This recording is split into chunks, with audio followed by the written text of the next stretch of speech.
দিনের তরি যাই রে ডুবি এসে ধর হাল। দিনের তরি যাই রে ডুবি এসে ধর হাল। এসো যুবক এসো সেবক এসো মায়ের লাল। এসো যুবক এসো সেবক এসো মায়ের লাল। দিনের তরি যাই রে ডুবি এসে ধর হাল। এসো যুবক এসো সেবক এসো মায়ের লাল। এসো যুবক এসো সেবক এসো মায়ের লাল। আজ মুসলমানকে যাই না চেনা তার কাটিং শাটিং এ। আজ মুসলমানকে যাই না চেনা তার কাটিং শাটিং এ। হালাল ফেলে মেতেছে সব মদারা ফিঙে। জাতিকুল সবেদের হাতে হলো রে পয়মাল। এসো যুবক এসো সেবক এসো মায়ের লাল। এসো যুবক এসো সেবক এসো মায়ের লাল।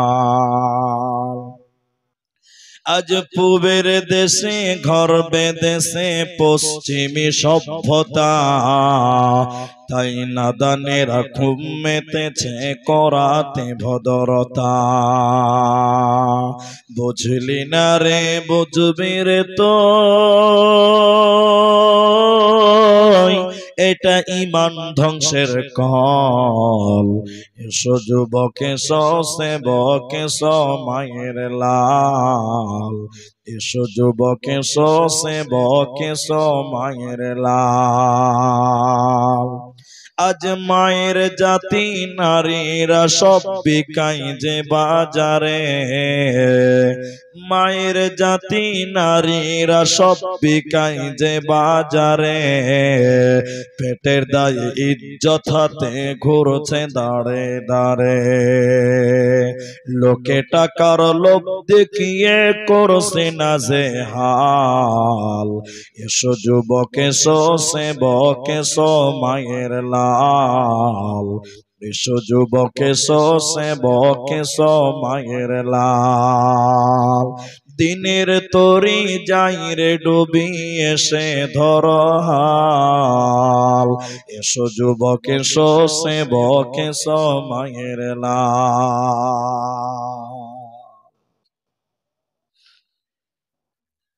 শ্রদ্ধেয় সম্মানীয় অপমত জনসাধারণের নির্বাচিত নির্ধারিত চলমান সভার যোগ্যতম সভাপতি, স্টেজে ওলামায়ে কেরাম, অতিথিবৃন্দ, সামনে বসে থাকা দিনদার ইমানদার মুমিন ভাই সকল,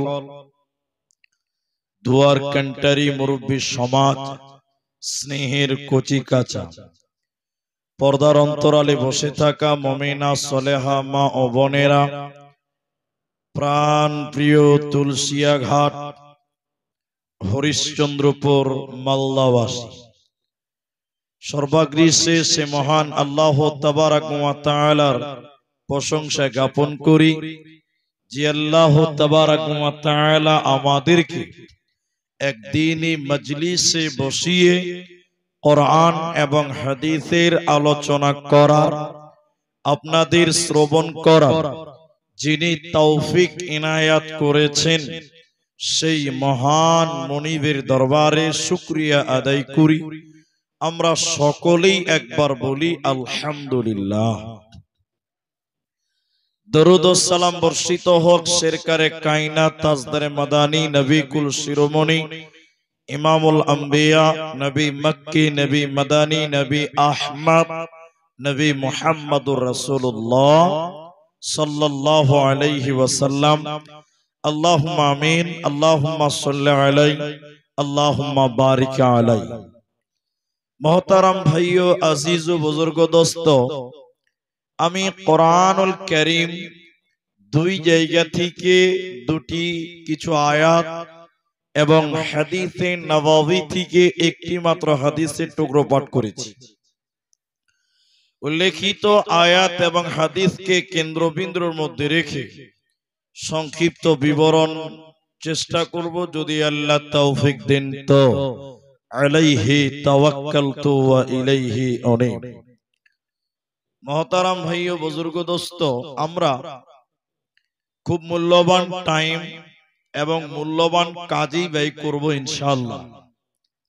সাধারণত এরকম সুযোগ খুব কমই হয় যে 8টার সময় স্টেজ টাইম পেয়ে যাব, কিন্তু আপনারাও ভাবতে পারেন কিন্তু বিশেষ কারণ আছে, আমি পরে বলবো, এখন বলছি না। আমি কোরআনুল কারীমের যে আয়াতগুলো তেলাওয়াত করেছি, আয়াতগুলোকে কেন্দ্রবিন্দুর মধ্যে রেখে একটা সাবজেক্টকে নিয়ে কথা বলবো। তবে আপনারা একটু আমাকে হেল্প করবেন, সহযোগিতা করবেন, তাহলে আমাকে বলতে ভালো লাগবে আর আপনাকে বুঝতেও ভালো লাগবে। সেটা কি, আমি আপনাদের কিছু কথা জিজ্ঞাসা করব, আপনারা মুখ খুলে উত্তর দেবেন। একবার বলুন ইনশাআল্লাহ। মাশাআল্লাহ মাশাআল্লাহ।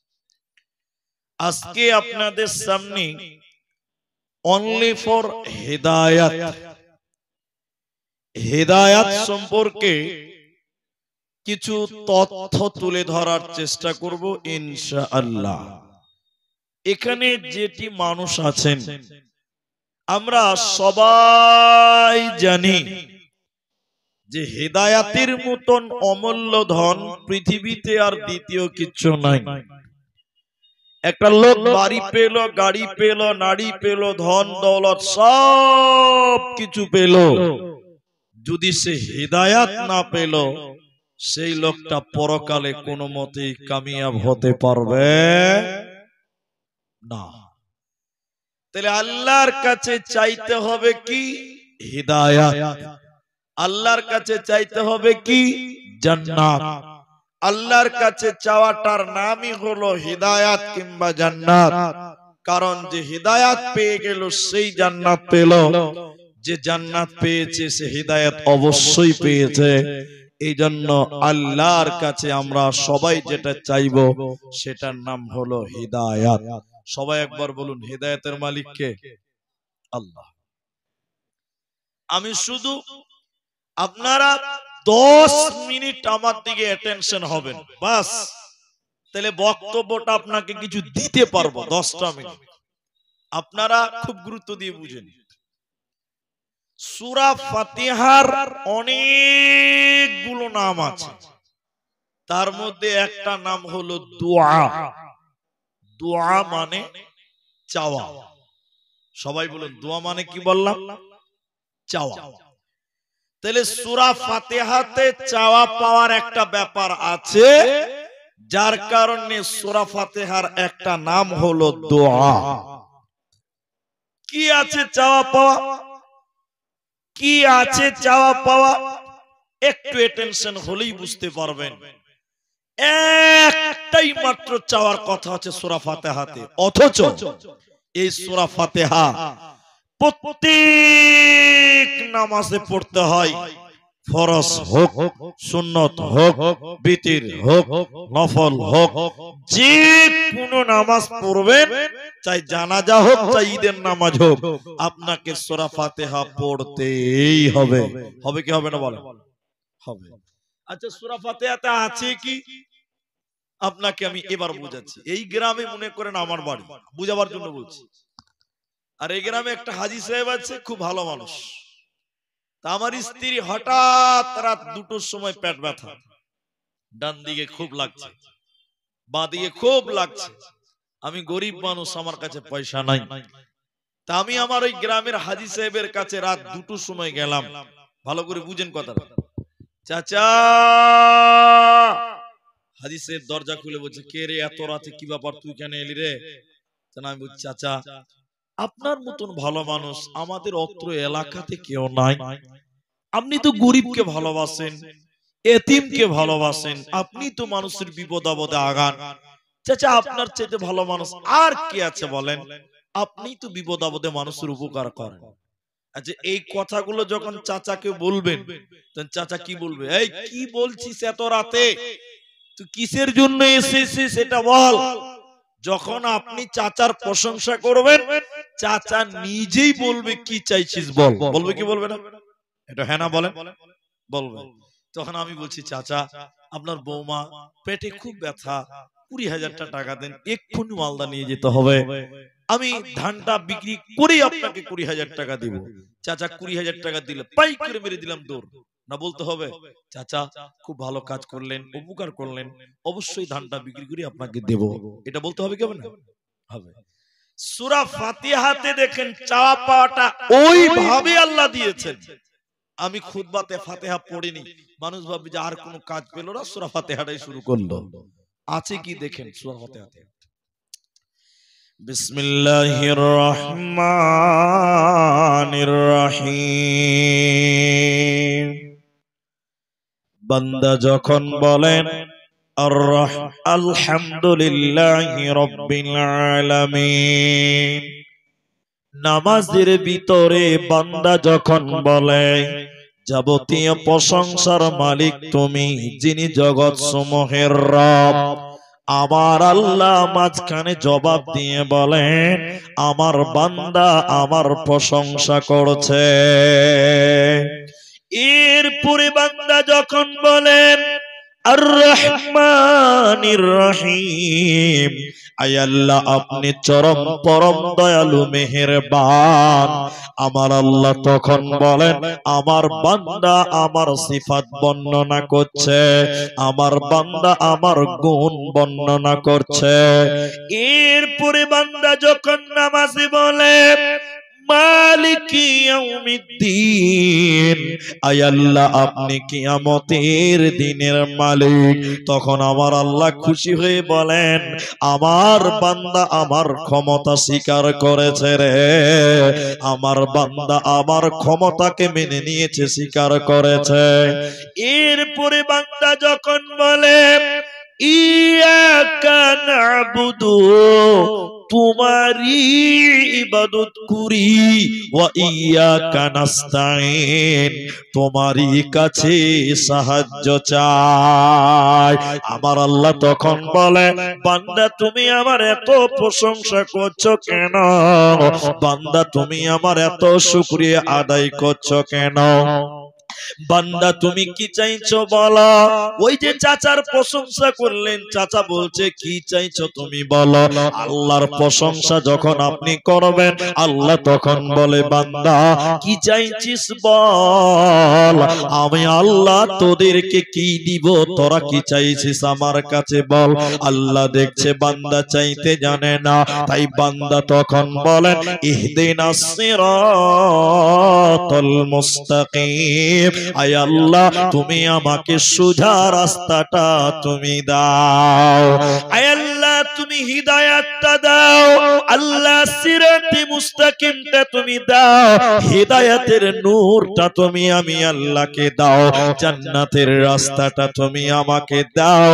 এই জন্য সূরা ফাতিহাতে একটাই চাওয়ার কথা আছে বন্ধুরে, সেটা হলো ইহদিনাস সিরাতাল মুস্তাকিম, আয় আল্লাহ তুমি আমাকে হিদায়াত তুমি দাও, তুমি আমাকে জান্নাতের রাস্তাটা দাও।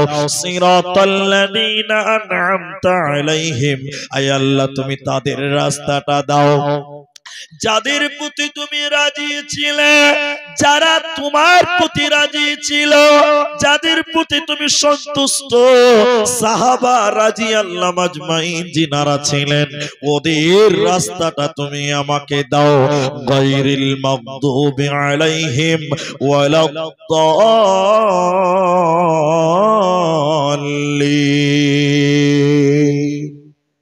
আমিন বলেন। আল্লাহ তুমি তাদের রাস্তা দিও না যারা গুমরাহ হয়েছে, পথভ্রষ্ট হয়েছে, পাপিষ্ট হয়েছে, ওদের রাস্তাটা তুমি দিও না। একবার সুবহানাল্লাহ। দেখছেন সূরা ফাতিহাতে কি মধুর ঢুকা আছে, অথচ সূরা ফাতিহার প্রতিটা আয়াতের ভিতরে আল্লাহ জবাব দেয়। কিন্তু আপনারা সত্য করে বলবেন, ভয় খাবেন না। রমজান মাসে যখন তারাবি পড়েন, ফাতিহা সূরাটা কেটে কেটে বলেন একদমই আধখানটি, একদমে। যদি মৌলভী সাহেব একদমে শেষ করে দেয়, লোক আরো খুশি হবে। ঠিক বললাম না? মানে এত জোর আলহামদুলিল্লাহ বলছে 5G স্পিড চলছে। জি ভাই, তো তুমি যদি একদমই শেষ করে দিবে, তো প্রতিটা আয়াতের পেছনে আল্লাহর উত্তর আছে, জবাব আছে। সুযোগটা কোথায় বল? আগে দিল্লি কা লাড্ডু হে ক্যা? বলার প্রয়োজন নেই, আল্লাহকে বলতে হবে না। এটাকে দুয়া বলা হয়। দুয়া বিনয়ের সঙ্গে বিনয়ের সঙ্গে বিনয়ের সঙ্গে কেটে কেটে কেটে কেটে ধৈর্য ধরতে হবে। কোন মৌলভী সাহেব যদি নতুন মসজিদে চলে এসছে রমজান মাসে তারাবি পড়াবার লিগে, আমার নিজের কথা বলছি, আমাদের মসজিদে তালবিলিমকে লাগিয়েছে রোজার তারাবি পড়াইতে, শখ করেছে গ্রামের লোক। এই অমুকের ছেলেটা আজকে তারাবি পড়াবে গো, ইমাম সাহেব ছেলেটাকে চান্স দেন, একদিন দেন। ছেলেটা মাদ্রাসায় পড়ে, ভালো ছেলে, তারাবিতে লাগিয়ে দিয়েছে। ও বেচারা নতুন তালবিলিম, বুঝলেন, নতুন কোরআনের সূরাগুলো মুখস্থ করেছে। ও আস্তে আস্তে কেরাত করে করে করে করে করে তারাবি পড়তে মৌলভী সাহেব প্রতিদিন 45 শেষ করে, আজকে 50 হয়েছে, মাত্র 5 মিনিট বেশি হয়েছে। ক মিনিট? যেই বেতের নামাজ সালাম ফিরা হয়ে গেছে, কিছু লোক ঘড়ির দিকে তাকিয়ে বলছে 50 নামাজ হবে। এরা কথা বলে না, মাত্র 5 মিনিট বেশি হয়েছে। যেই নামাজ শেষ, ঘড়ির দিকে তাকিয়ে বলছে 50। মানে রেডিমেড তৈরি হয়ে আছে। আর সূরা ফাতিহা এত সুন্দর একটা জিনিস, চাওয়া পাওয়া মিডিয়াটার নাম হলো সালাত। আর সালাতের ভিতরে সবচেয়ে গুরুত্বপূর্ণ চাওয়া পাওয়াটার নাম হলো ইহদিনাস সিরাতাল মুস্তাকিম। কিন্তু আমরা বাঙালি নামাজে কি বলি ওইটাও জানি না। ঠিক বললাম না? আপনারা মনে হয় বিরক্ত হচ্ছেন নাকি? এদিকে লোক বাঙালি, আমরা আলেমদেরকে বলছি না, সাধারণ যারা বাঙালি, ওরা তো আরবির কোনো মানেই জানে না। রুকুতে কি বলছে, সাজদাতে কি বলছে, কোনো কিছুই নেই, কোনো ব্যাপার নেই, কোনো কিছু নেই, কিছুই বুঝে না। ওই এক মৌলভী সাহেব গেছে ইমামতি করতে টাউনে, টাউন বলতে আপনাদের এলাকায় টাউন নাই, মালদা টাউন, হ্যাঁ মালদা টাউন। একটা মৌলভী সাহেব গেছে টাউনে মসজিদের ইমামতি করতে। প্রথম শুক্রবার দিন একদম ঘুষের বিরুদ্ধে বক্তব্য দিয়েছে, খালি ঘুষের বিরুদ্ধে। থানার বড় বাবু, মাইজকুল বাবু, সাইজকুল বাবু সব নামাজ পড়তেছে মুসলমান। নামাজের পর থানার বড় বাবু সেক্রেটারিকে কমপ্লেন করে দিয়েছে, এই মৌলভী তারও ঘুষের বিরুদ্ধে বক্তব্য দেয়, কারণ বড় বাবুর পকেটে আছে শুধু ঘুষ আর ঘুষ। ঠিক বললাম না ভুল বললাম? বলে সেক্রেটারি বলছে, মৌলভী সাহেব তুমি প্রথম দিন যে বক্তব্য দিয়েছো তোমাকে রাখা যাবে না, তোমার চাকরি শেষ। মৌলভী বলছে, হক কথা বলার লিগে চাকরি গেল? হ্যাঁ। মৌলভী সাহেব এবার টাউন ছেড়ে দিয়েছে, মোটামাটি শহর, ধরে নেন হরিশ্চন্দ্রপুর, বুঝতে পারলেন? হরিশ্চন্দ্রপুরে এসে এবার খুতবা শুরু করেছে। প্রথম জুমা খুতবা শুরু করেছে কি জানেন? অকরনা ফি বুয়ুতিকুন্না ওয়ালা তাবাররাজনা, পর্দার ব্যাপারে ওয়াজ করছে। বেহায়া বেশরমা নারী একদম ঝেড়ে বক্তব্য দিয়েছে। নামাজের পর খুতবার পর কেসিয়ার খালি গুনগুন করছে। কেসিয়ার বলছে, মৌলভী সাহেব তুমি আমাকে বাঁশ দিলা? বলে এখানে বাঁশ দেওয়ার কি আছে? আমার বউটা একটু ব্যাংকে চাকরি করে একটু বেহায়া, তো গোটা দুনিয়ার লোক জানে, তুমি আমাকে একদম ছিলে দিলে। তো মৌলভী সাহেব বলছে, আমি কি জানি তোমার বউ চাকরি করে? ছাতা আমার জানা আছে। কেসিয়ার বলছে, মৌলভী তোমাকে আমি রাখবো না, তোমার চাকরি শেষ। ক জায়গায় গেল বলুন, মুখ খুলেন। 2 জায়গায় গেছে। মৌলভী এবার চিন্তা করে বলছে, আর এরকম শিক্ষিত এলাকাতে আর বক্তব্য রাখবো না, একদম দিয়ার ওই নদীর ধারে দিয়ার এলাকা, ভোলামারি দিয়ার এলাকাতে, ওগুলোতে চাকরি করব। আরবিতে খুতবা দিব, কেউ বুঝতেই পারবে না। আরবিতে খুতবা দেখেছেন আপনারা? দেখেননি? হ্যাঁ না বলে? আরবিতে খুতবা নাই, এখন অনেক জায়গাতে আছে। এবার মৌলভী সাহেব গ্রামের লোক, সাদা মাটা লোক, বলছে বাংলাতে বক্তব্য দিলেই ঝামেলা, এবার আরবিতে খুতবা দিব, কেউ বুঝতে পারবে না। মৌলভী সাহেব বই দেখে আরবিতে খুতবা দিয়েছে, নামাজ শুরু করেছে। প্রথম খুতবা চলছে দিয়ার এলাকাতে, নামাজের সূরা ফাতিহার পর প্রথম রাকাতে ধরেছে সূরা ইয়াসিন। কোন সূরা? ইয়াসিন ওয়াল কোরআনিল হাকিম। সবাই খুশি, কেউ তো বুঝতে পারে না। বেচারা সেক্রেটারি বলছে যে এই তোমাদের মৌলভী সাহেব পছন্দ হয়েছে? সভাপতি বলছে না, এই মৌলভী চলবে না, প্রথম দিনই রাজনীতি শুরু করেছে। লাও বাবা, এখানে আবার রাজনীতি কি আছে? বলে কেন, কিসের রাজনীতি বুঝতে পারো না? বলে কি, আরে কেসিআর এর বাপের নাম ইয়াসিন আর ওর নাম আব্দুল হাকিম, বাপ বেটার নামে সূরা পড়লো, হুশ করেছো? ইয়াসিন ওয়াল কোরআনিল হাকিম, বাপ বেটার নামে সূরা পড়েছে, আমাদের সূরাগুলো কই? মুলবিকে বলে যে তোমাকে রাখবো, আগামী জুমায় যদি আমার নামে সূরা পড়ো তাহলে তোমাকে রাখবো, অন্যথায় তোমার চাকরি আগামী জুমায় শেষ। মুলি সাহেব বেচারা বেকায়দায় পড়েছে। পরের জুমাতে খুতবা দিয়েছে, যেই সূরা ফাতিহা পড়া হয়ে গেছে, সভাপতি বলছে মানে বুঝতে পারছেন, আমি আছি, এবার আমার নামে সূরা পড়। মুলবি বলছে এর নাম তো বাবর মিয়া, এর নামে কোরআনে সূরা আছে? মুলি সাহেব বলে চাকরি তো করতে হবে ভাই, সবই যদি বাদ যায় তো করবো কি? মুলি সাহেব শুরু করেছে, ইয়া আইয়ুহাল বাবর আনতা কালবুন ওয়া আবুকা খিনজির ওয়া জাদ্দুকা হিমার ফা ইন্নাকুম লাজাহিলুন। সভাপতি খুব খুশি হয়ে গেছে, মুলি সাহেব চলো আমার বাড়ি চলো, দাওয়াত খাবে চলো। মুলি সাহেব দাওয়াত খেতে যাচ্ছে, ওর ভিতরে ধাকাম ধাকাম করছে, যদি মানে জেনে নেয় মেরে চাটনি বানিয়ে দিবে একদম। সভাপতি খেতে দিবে, তখন বলছে মুলি সাহেব মানেটা বলো তো। বলে না, সাংঘাতিক সূরা মানে করা যাবে না। আরে করোনা মানেটা মুলি সাহেব একটু শুনেলি। তখন মুলি বলছে দেখ কি বললাম, ও শুনেলে, ইয়া আইয়ুহাল বাবর, ওহে বাবর, আনতা কালবুন, তুই হুলি কুত্তা। চাকরি আছে? চাকরি আছে? ও আবুকা খিনজির, তোর দাদা ছিল শুয়োর, তোর বাপ ছিল শুয়োর। ও জাদ্দুকা হিমার, তোর দাদা ছিল গাধা। ফা ইন্নাকুম লাজাহিলুন, তোরা সব মূর্খের দল। ওই যে মুলি সাহেব খেতে হবে না, যাবার চলে যাও, আর খেতে হবে না। তো বাঙালি আরবি মানেই ভাবে যে কোরআন আর হাদিস, কিন্তু না, আরবি একটা ভাষা, আরবি একটা কি। তো সূরা ফাতিহার তরজমাটা আপনি গভীর মনোযোগ দিয়ে বাংলাতে একবার মুখস্থ করে দেখেন, নামাজ পড়বেন তো কত মজা লাগবে, কতটা ভালো লাগবে। নামাজে যখন কেটে কেটে পড়বেন কত সুন্দর কথা।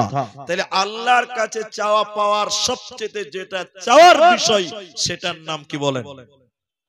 হেদায়াত। আল্লাহর কাছে কি চাইবো? হেদায়াত। আরেকবার বলুন, হেদায়াতের মালিক কে? সবাই বলুন কে? আল্লাহ। আল্লাহর নবী এবার বলেন, মানিত্তাবাল হুদা বিগাইরিল কোরআন। নবী বলেন শোনো, হেদায়েতের মালিক হচ্ছে আল্লাহ, আর কোরআন হচ্ছে আল্লাহর কথা। সবাই বলুন, কোরআন কার কথা? আল্লাহর কথা। কোরআনে যা আছে আল্লাহর কথা আছে। এবার নবী বললেন শোনো, ইমাম তিরমিজি হাদিস নিয়ে এসে বলেছেন, মানিত্তাবাল হুদা বিগাইরিল কোরআন আদাল্লাহুল্লাহ। হে পৃথিবীর লোক, কোরআন বাদ দিয়ে তোমরা যদি অন্য কোথাও হিদায়াতের জন্য যাও, তোমরা তো হিদায়াত পাবে না, বরং আদাল্লাহুল্লাহ, আল্লাহ নিজে তোমাকে গোমরাহ করবে, আল্লাহ নিজে তোমাকে পথভ্রষ্ট করবে, আল্লাহ নিজে তোমাকে গুনাহগার বানিয়ে দিবে। অতএব আল্লাহর কাছে হিদায়াত তুমি চেয়ে নাও, আর কোরআনের কাছ থেকে হিদায়াত গ্রহণ করো, কারণ যে কোরআনটাই হলো আল্লাহর কথা। আল্লাহ তাবারাক ওয়া তাআলা তাই পৃথিবীতে কোরআন পাঠিয়েছে কেন? পৃথিবীতে কোরআন এসেছে কেন? কোরআনটা আল্লাহ দিলেন কেন? কোরআনকে জিজ্ঞাসা করেন, কোরআন তুমি বলো, তুমি বলো কেন কেন কেন তুমি এসেছো বলো। কোরআন বলছে বলছে শুনে নাও, হুদাল লিন্নাস, আমি মানুষকে হিদায়াত দেওয়ার জন্য পৃথিবীতে এসেছি বান্দা। আমি পৃথিবীতে এলাম কেন? আমি মানুষদেরকে হিদায়াত দেওয়ার জন্য। অতএব কোরআন মানুষকে হিদায়াত দিতে পারে, কোরআন মানুষকে ঈমান দিতে পারে, কোরআন মানুষকে রাস্তা দেখাবার জন্য, জান্নাতের রাস্তা দেখাবার জন্য। তাই আমার আল্লাহ বলেন হুদাল লিন্নাস, এই কোরআনটা মানুষদের জন্য হিদায়াত। কখনো কোরআনে আল্লাহ বলেছেন হুদাল লিল মুত্তাকিন, মুত্তাকিদের জন্য হিদায়াত। অতএব হিদায়াতের মালিক হলো আল্লাহ। কোরআন থেকে তোমরা হিদায়াত গ্রহণ করো, কোরআন তোমাকে সঠিক রাস্তা বলে দিতে পারবে। পৃথিবীর অন্য কারো কাছে হিদায়াত নেওয়া চলবে না, যাবে না, চলবে না। কিন্তু কোরআন থেকে সবাই হেদায়াত পাবে না, কোরআন থেকে সবাই হেদায়াত পাবে না। ফর এক্সাম্পল দিলে বুঝবেন, আমি শুধুমাত্র হেদায়াতের উপরই কথা বলছি। দেখেন এদিকে দেখেন, কোরআন থেকে তুমি হেদায়াত নাও, কিন্তু সবাই হেদায়াত নিবে না। অনেকে কোরআন শুনে ঈমান পেয়েছে, অনেক আরো বদমাশি করেছে, করে না? আপনাকে একটা উদাহরণ দিলে বুঝতে পারবেন। আপনি একটু আমার দিকে দেখেন। প্রথমে হাদিসটা বলি, পৃথিবীর কোন মাওলানা, পৃথিবীর কোন আলেম তারা আপনাকে হিদায়াত দিতে পারবে না। পারবে? সবাই বলে হিদায়াতের মালিক কে? আল্লাহ। আমাকে অনেকেই বলে ওপেন ক্যামেরাতে বলছি, লুকাচুরি কিচ্ছু নাই, এত জালসা করে কি লাভ হচ্ছে মৌলী সাহেব? বলছে এত জালসা করে কি লাভ হয়েছে? কই লোক তো নামাজি হচ্ছে না, হেদায়েত হচ্ছে না। তা আমি কি হেদায়েতের মালিক, হেদায়েত নিয়ে বসে আছি?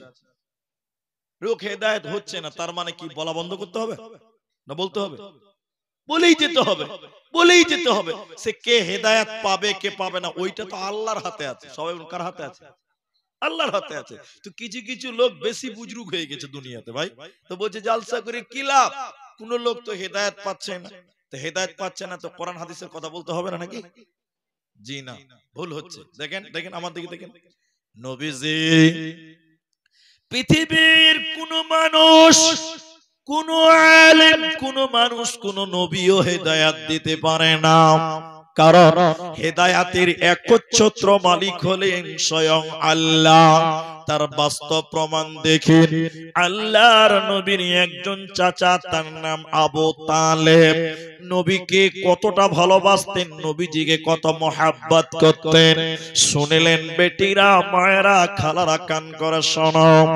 যখন আল্লাহর নবীকে কাফেরেরা পাথর মেরে শরীরটা রঙে রঙ্গিত করে দিয়েছিল, রক্তে রঙ্গিত করেছিল, আল্লাহর নবী কাঁদতে কাঁদতে যখন ফিরে এলেন, আবু তালেব সিংহাসনে রাজার চেয়ারের মতন চেয়ারে বসত। ভাতিজা মুহাম্মদকে যখন রক্তাক্ত শরীরে দেখত, আবু তালেব থাকতে না পেরে বলতো, ও বেটা মুহাম্মদ, তোমাকে কে মেরেছে তার নামটা আমাকে বলো, তোমাকে কে মেরেছে তার নামটা আমি আবু তালেবকে বলো। ওর বংশ বুনিয়াদ আরবের বুকে রাখবো না, তুমি শুধু তার নামটি আমাদেরকে বলো, তার বংশ বুনিয়াদ উৎখাত করে দিব আরব থেকে। আমার নবীজি বলতেন, আচ্ছা আচ্ছা জি, আমাকে যে মেরেছে তার বদলা নিতে হবে না, আপনি শুধু একবার জবানে পড়েন লা ইলাহা ইল্লাল্লাহ। এত মুহাব্বতের হওয়ার পরে নবী তার আপন চাচাকে হিদায়াত দিতে পারেনি, পারে না। এত মুহাব্বত, এত প্রেম, নবীর প্রতি ভালোবাসা বিপদের সঙ্গী। কিন্তু নবীর কালেমা গ্রহণ করতে পারেনি, হিদায়াত পেতে পারেনি, হিদায়াত সে গ্রহণ করেনি। তাহলে একবার সবাই বলুন হিদায়াতের মালিক কে? আল্লাহ। দেখবেন আবু তালেবকে মৃত্যু শয্যায় শুয়ে আছে, মৃত্যু শয্যায় শীত হয়ে গেছে, জান যাবে যাবে যাবে যাবে যাবে যাবে। আল্লাহর নবী বলেন, চাচা একবার কালেমা তুমি পড়ো, কি করে তোমাকে জাহান্নাম থেকে ঠকাতে হবে, জাহান্নাম থেকে রুখতে হবে, ওটা আমার ব্যাপার, আমি বুঝে নিব। চাচা তুমি একবার কালেমা পড়ো। তাফসিরে মুনির ভালো করে শুনেলেন, তিনি তখন অস্বীকার করলেন, চাচাজি যদি আপনি উচ্চারণ না করেন, আমি নবী মুহাম্মদ কালেমা পড়ছি, আপনি ঠোঁটটা শুধু নড়ান, তাও আমি আল্লাহকে কাল কিয়ামতের দিন বলবো আমার চাচা আমার সঙ্গে কালেমা পড়েছিল, আল্লাহ আপনাকে জাহান্নাম দেবে না।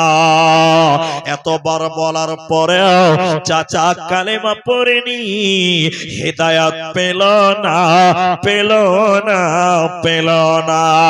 তাই আল্লাহ তাবারাক ওয়া তাআলা বলেন, ইন্নাকা লা তাহদি মান আহবাবতা, হে নবী তুমি যাকে চাইবে ভাবছো সে হিদায়াত পেয়ে যাবে, না না, তুমি যাকে চাইবে সে হিদায়াত পাবে না, আমি আল্লাহ যাকে চাইবো সে হিদায়াত পাবে। নবী হে শুনে নাও, ইন্নাকা লা তাহদি মান আহবাবতা ওয়ালাকিন্নাল্লাহ ইয়াহদি মান ইয়াশা। নবী তুমি যাকে চাইবে ভাবছো হিদায়াত পেয়ে যাবে, কখনো হতে পারে না, বরং আমি আল্লাহ যাকে চাইবো সে হিদায়াত পাবে। তুমি নবী চাইলে হবে না, হবে না, হবে না, কেন যে হিদায়াতের মালিক আমি আল্লাহ। নবী হিদায়াত দিতে পারলো না, কেন বলুন তো?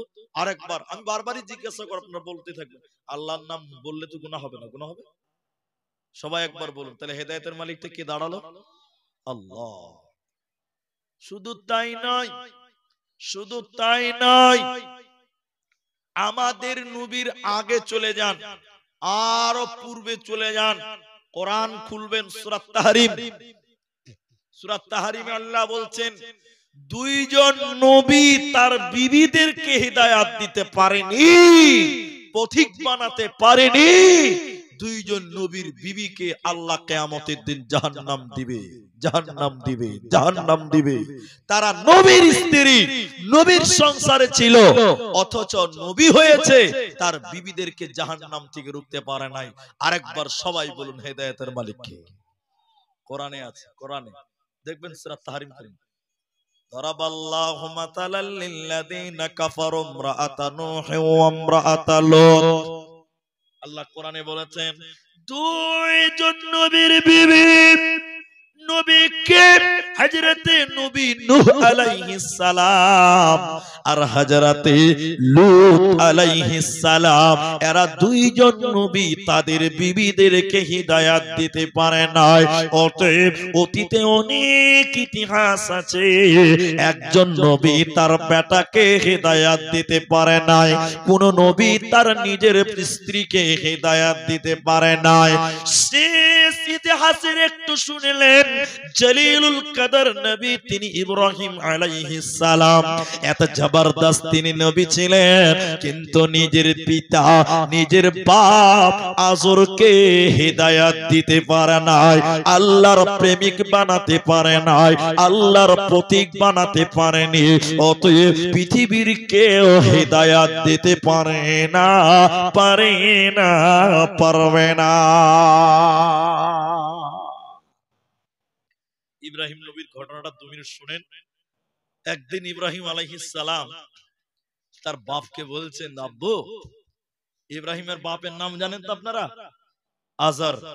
বানাতেন কি? মূর্তি বানাতেন, বিক্রি করতেন, প্রতিমা দেবী দুর্গা বানাতেন আর বিক্রি করতেন। এখনো বিক্রি হচ্ছে, হচ্ছে না দুনিয়াতে? মাইকে কাজ করে না? আরো উঠবে, মুখে তো ঠিকই আছে। তো তো আমাদের ইন্ডিয়ার মাইক গুলো, মানে মাইক্রোফোন গুলো একটু দূর থেকে কথা টানতে পারে, কিন্তু বক্তা তো সবসময় মুখ লাগিয়ে রাখলে কথা বলতে পারবে না, ওকে তো বুঝাতে হবে। তো এগুলো মাইক এখন অনেক উন্নত বেরিয়েছে। তো যাই হোক, আমার দিকে দেখুন, আপনাদের কি বুঝতে অসুবিধা হচ্ছে গো? ঠিক আছে না? আচ্ছা, আলহামদুলিল্লাহ। তো যাই হোক, তো ইব্রাহিম আলাইহিস সালামের বাপ আজর মূর্তি বানায় বিক্রি করে, প্রতিমা। একদিন ইব্রাহিম আলাইহিস সালাম তার বাপকে বললেন, আব্বা আপনি এই কাজ করিয়েন না, ছেড়ে দেন, আল্লাহকে মানেন, আমাকে মানেন। আমি খুব শর্টে বলছি, লম্বা করব না। তো ইব্রাহিম আলাইহিস সালামের বাপ বলছেন যে বেটা, যা বলেছো বলেছো, আর দ্বিতীয়বার বলিও না। যা বলেছো বলেছো, আর দ্বিতীয়বার বলিও না। অনেক কথাকে ছাট করে একটু কথা বললাম। কিয়ামতের দিন, কিয়ামতের দিন ইব্রাহিম আলাইহিস সালামের বাপ ধুলোমলিন অবস্থা, ক্লান্ত অবস্থা, পাগলের মতন চেহারা, উস্কো উস্কো চুল, শরীরে ধুলোবালি লেগে ক্লান্ত হয়ে কিয়ামতের ময়দানে দাঁড়িয়ে থাকবে। এবার ইব্রাহিম আলাইহিস সালাম আসবেন, বাবা দাঁড়িয়েছে, বিপদ। বাপের দৃশ্য বেটা দেখবে ইব্রাহিম, আল্লাহকে ডেকে ডেকে বলবেন, আল্লাহ তুমি আমাকে ওয়াদা দিয়েছিলে আমি ইব্রাহিম তোমার কাছে যা চাইবো তুমি আমাকে তাই দেবে। আল্লাহ আমি জান্নাতে যাব, আর আমার বাপ আজর জাহান্নাম যাবে। বড্ড দুঃখ, বড্ড কষ্ট, খারাপ লাগছে। আল্লাহ তুমি আমার বাবাকেও ক্ষমা করে দাও। আল্লাহ বলেন, ইব্রাহিম, হে ইব্রাহিম তুমি শোনো, তুমি যা বলছো তোমার কথা ঠিক, আমি যা ওয়াদা করেছি আমার ওয়াদা ঠিক। তবে শুনে নাও, আমি আল্লাহ ওই মানুষকে কোনোদিন জান্নাতে দিব না, ক্ষমা করব না, যে মানুষটা আমার নবী ইব্রাহিমকে কষ্ট দিয়েছিল, যে মানুষটা আমার নবী ইব্রাহিমকে মানে নাই, সে ইব্রাহিমের বাপ হোক চাই যেই হোক না কেন, আমি তাকে জান্নাতে দেব না, পাবে না, মিলবে না। তাহলে হেদায়েত নবীগণেরাও তাদের অনেক আপনজনকে দিতে পারে না। এজন্য আল্লাহ কোরআনে বলেছেন, ইন্নাকা লা তাহদি মান আহবাবতা, হে নবী তুমি যাকে চাইবে ভাবছো সে হেদায়েত পেয়ে যাবে না। হেদায়েত আমি আল্লাহ যাকে চাইবো সে পাবে, শুধু তুমি তাদের জন্য দোয়া করতে পারবে। ভালো করে বুঝেন, আপনারা আমরা পার্থক্য কোন জায়গাতে? মুলবিদের ক্ষমতা কি? মুলবির একটু দোয়া করতে পারবে, আল্লাহ অমুকের ছেলেটাকে তুমি হেদায়েত দাও, আল্লাহ অমুকের বাপটাকে তুমি হেদায়েত দাও, আল্লাহ অমুকের বাপটাকে তুমি জান্নাতের প্রতীক বানাও। এই দোয়াগুলো মুলবিরা করতে পারে, ওলামারা করতে পারেন, আম্বিয়াগণ করতে পারেন। দেখবেন হেদায়েত কোথা থেকে এসেছে, কিভাবে এলো দোয়াটা দেখেন। আবু হুরাইরা রাদিয়াল্লাহু তাআলা আনহু, নাম তো শুনেছেন অবশ্যই। ছোট, তখন ছোট নতুন মুসলমান, এই কথাটা শুনেন। আবু হুরাইরার মা তখনও মুসলমান হয়নি, আবু হুরাইরা মুসলমান, সুবহানাল্লাহ বলেন। মা অমুসলিম, ছেলে মুসলমান, এরকম অনেক ইতিহাস আছে। তা আমি যেটা বলছি, একদিন রাত আবু হুরাইরা নবীর কাছে বসে আছে, কোরআন হাদিসের শরীয়তের কথা নবীর মুখে শুনতে শুনতে শুনতে শুনতে একটু রাত হয়ে গেছে। ধরেন 11টা বেজে গেছে বা 12টাই বেজে গেছে। আবু হুরায়রা নবীর কাছ থেকে বিদায় নিল, বাড়ি গেলেন। আমার দিকে তাকিয়ে থাকেন, বক্তব্য ভুল হবে না হলে। আবু হুরায়রা তার বাড়ির দরজায় যে আওয়াজ করছে, আওয়াজ করছে, আওয়াজ যখন করছে ভিতর থেকে ওর মা দরজা খুলছে। আবু হুরায়রার মা, সে কিন্তু মুসলমান নয়। সে মা আবু হুরায়রাকে বলছে যে, বেটা এত রাত কোথা গেছিলে বাবা? একটা মা জিজ্ঞাসা করবেই করবে না? আমরা এত বড় হয়ে গেছি, তাও যদি কোনোদিন বাড়িতে থাকি একটা রাত হয়ে যায়, কোথায় গেছিলি বেটা? হাজি বাবা কোথায় গেছিলে এত রাত? বলে। তা আবু হুরায়রার মা আবু হুরায়রাকে বলছে, বেটা এত রাত কোথা গেছিলে, কি ব্যাপার? আবু হুরায়রার উত্তর শুনেন, মা আমি গিয়েছিলাম নবী মুহাম্মদুর রাসূলুল্লাহ সাল্লাল্লাহু আলাইহি ওয়াসাল্লামের কাছে গিয়েছিলাম। লুচি তেলে দিলে যেমন ফুলে যায়, আবু হুরায়রার মা এত রাখলেন, এত রাখলেন, এত রাখলেন, রাখতে রাখতে আবু হুরায়রাকে বকতে লাগলেন। বকতে বকতে বকতে বকতে তার মা স্বয়ং বিশ্ব নবীকেও বকা ঝকা করতে লাগলো, নবীকেও কুটু কথা বললো। হযরতে আবু হুরায়রা সহ্য করতে না পেরে কাঁদতে কাঁদতে রাতের বেলা আবার বাড়ি থেকে বের হয়ে গেল। আবার বাড়ি থেকে বের হয়ে গেল তো গেল কোথা? এসেছে নবী মুহাম্মদুর রাসূলুল্লাহ সাল্লাল্লাহু আলাইহি ওয়াসাল্লামের কাছে। আল্লাহর নবী বলছে, আল্লাহর নবী বলছেন, আবু হুরায়রা কি ব্যাপার? একটু আগে বাড়ি গেলে আবার চলে এলে, কাঁদছো কেন? ব্যাপার কি? ব্যাপার কাঁদছো কেন? আবু হুরায়রা বলেন, ইয়া রাসূলুল্লাহ, আমি যখন আপনার কাছ থেকে বাড়িতে গেলাম, দরজায় আমার মা জিজ্ঞাসা করেছিল, বেটা কোন জায়গা থেকে এলেন? নবী, আমি যখন আপনার নাম বললাম, আমার মা এত পরিমাণ রেগেছে, এত পরিমাণ গুসা করেছে, রেগে আমার মা আমাকে অকট্ট ভাষায় বকাবকি করেছে। নবী গো, শুধু আমাকে নয়, আপনাকেও আমার মা অকট্ট ভাষাতে বকা ঝকা করেছে। আল্লাহর নবী বলছেন, এই আবু হুরায়রা, মায়ের নামে বিচার দিতে এসেছে আমাকে? আপনারা একটু হ্যাঁ না বলেন। অনেক বাড়িতে দেখতে পাই ছেলে বাপের নামে সমাজে বিচার দেয়। দেখেননি আপনাদের সমাজে হয় না? আমাদের এলাকায় এক সমাজের কথা বলবো, বাপ বেটাতে মারামারি করেছে, ছেলে বাপের নামে সমাজে বিচার দিয়েছে। ছেলে বাপের নামে, বাপ অসহায় বাপ সমাজের কাছে যে ভুল স্বীকার করলো, জরিমানা দিল।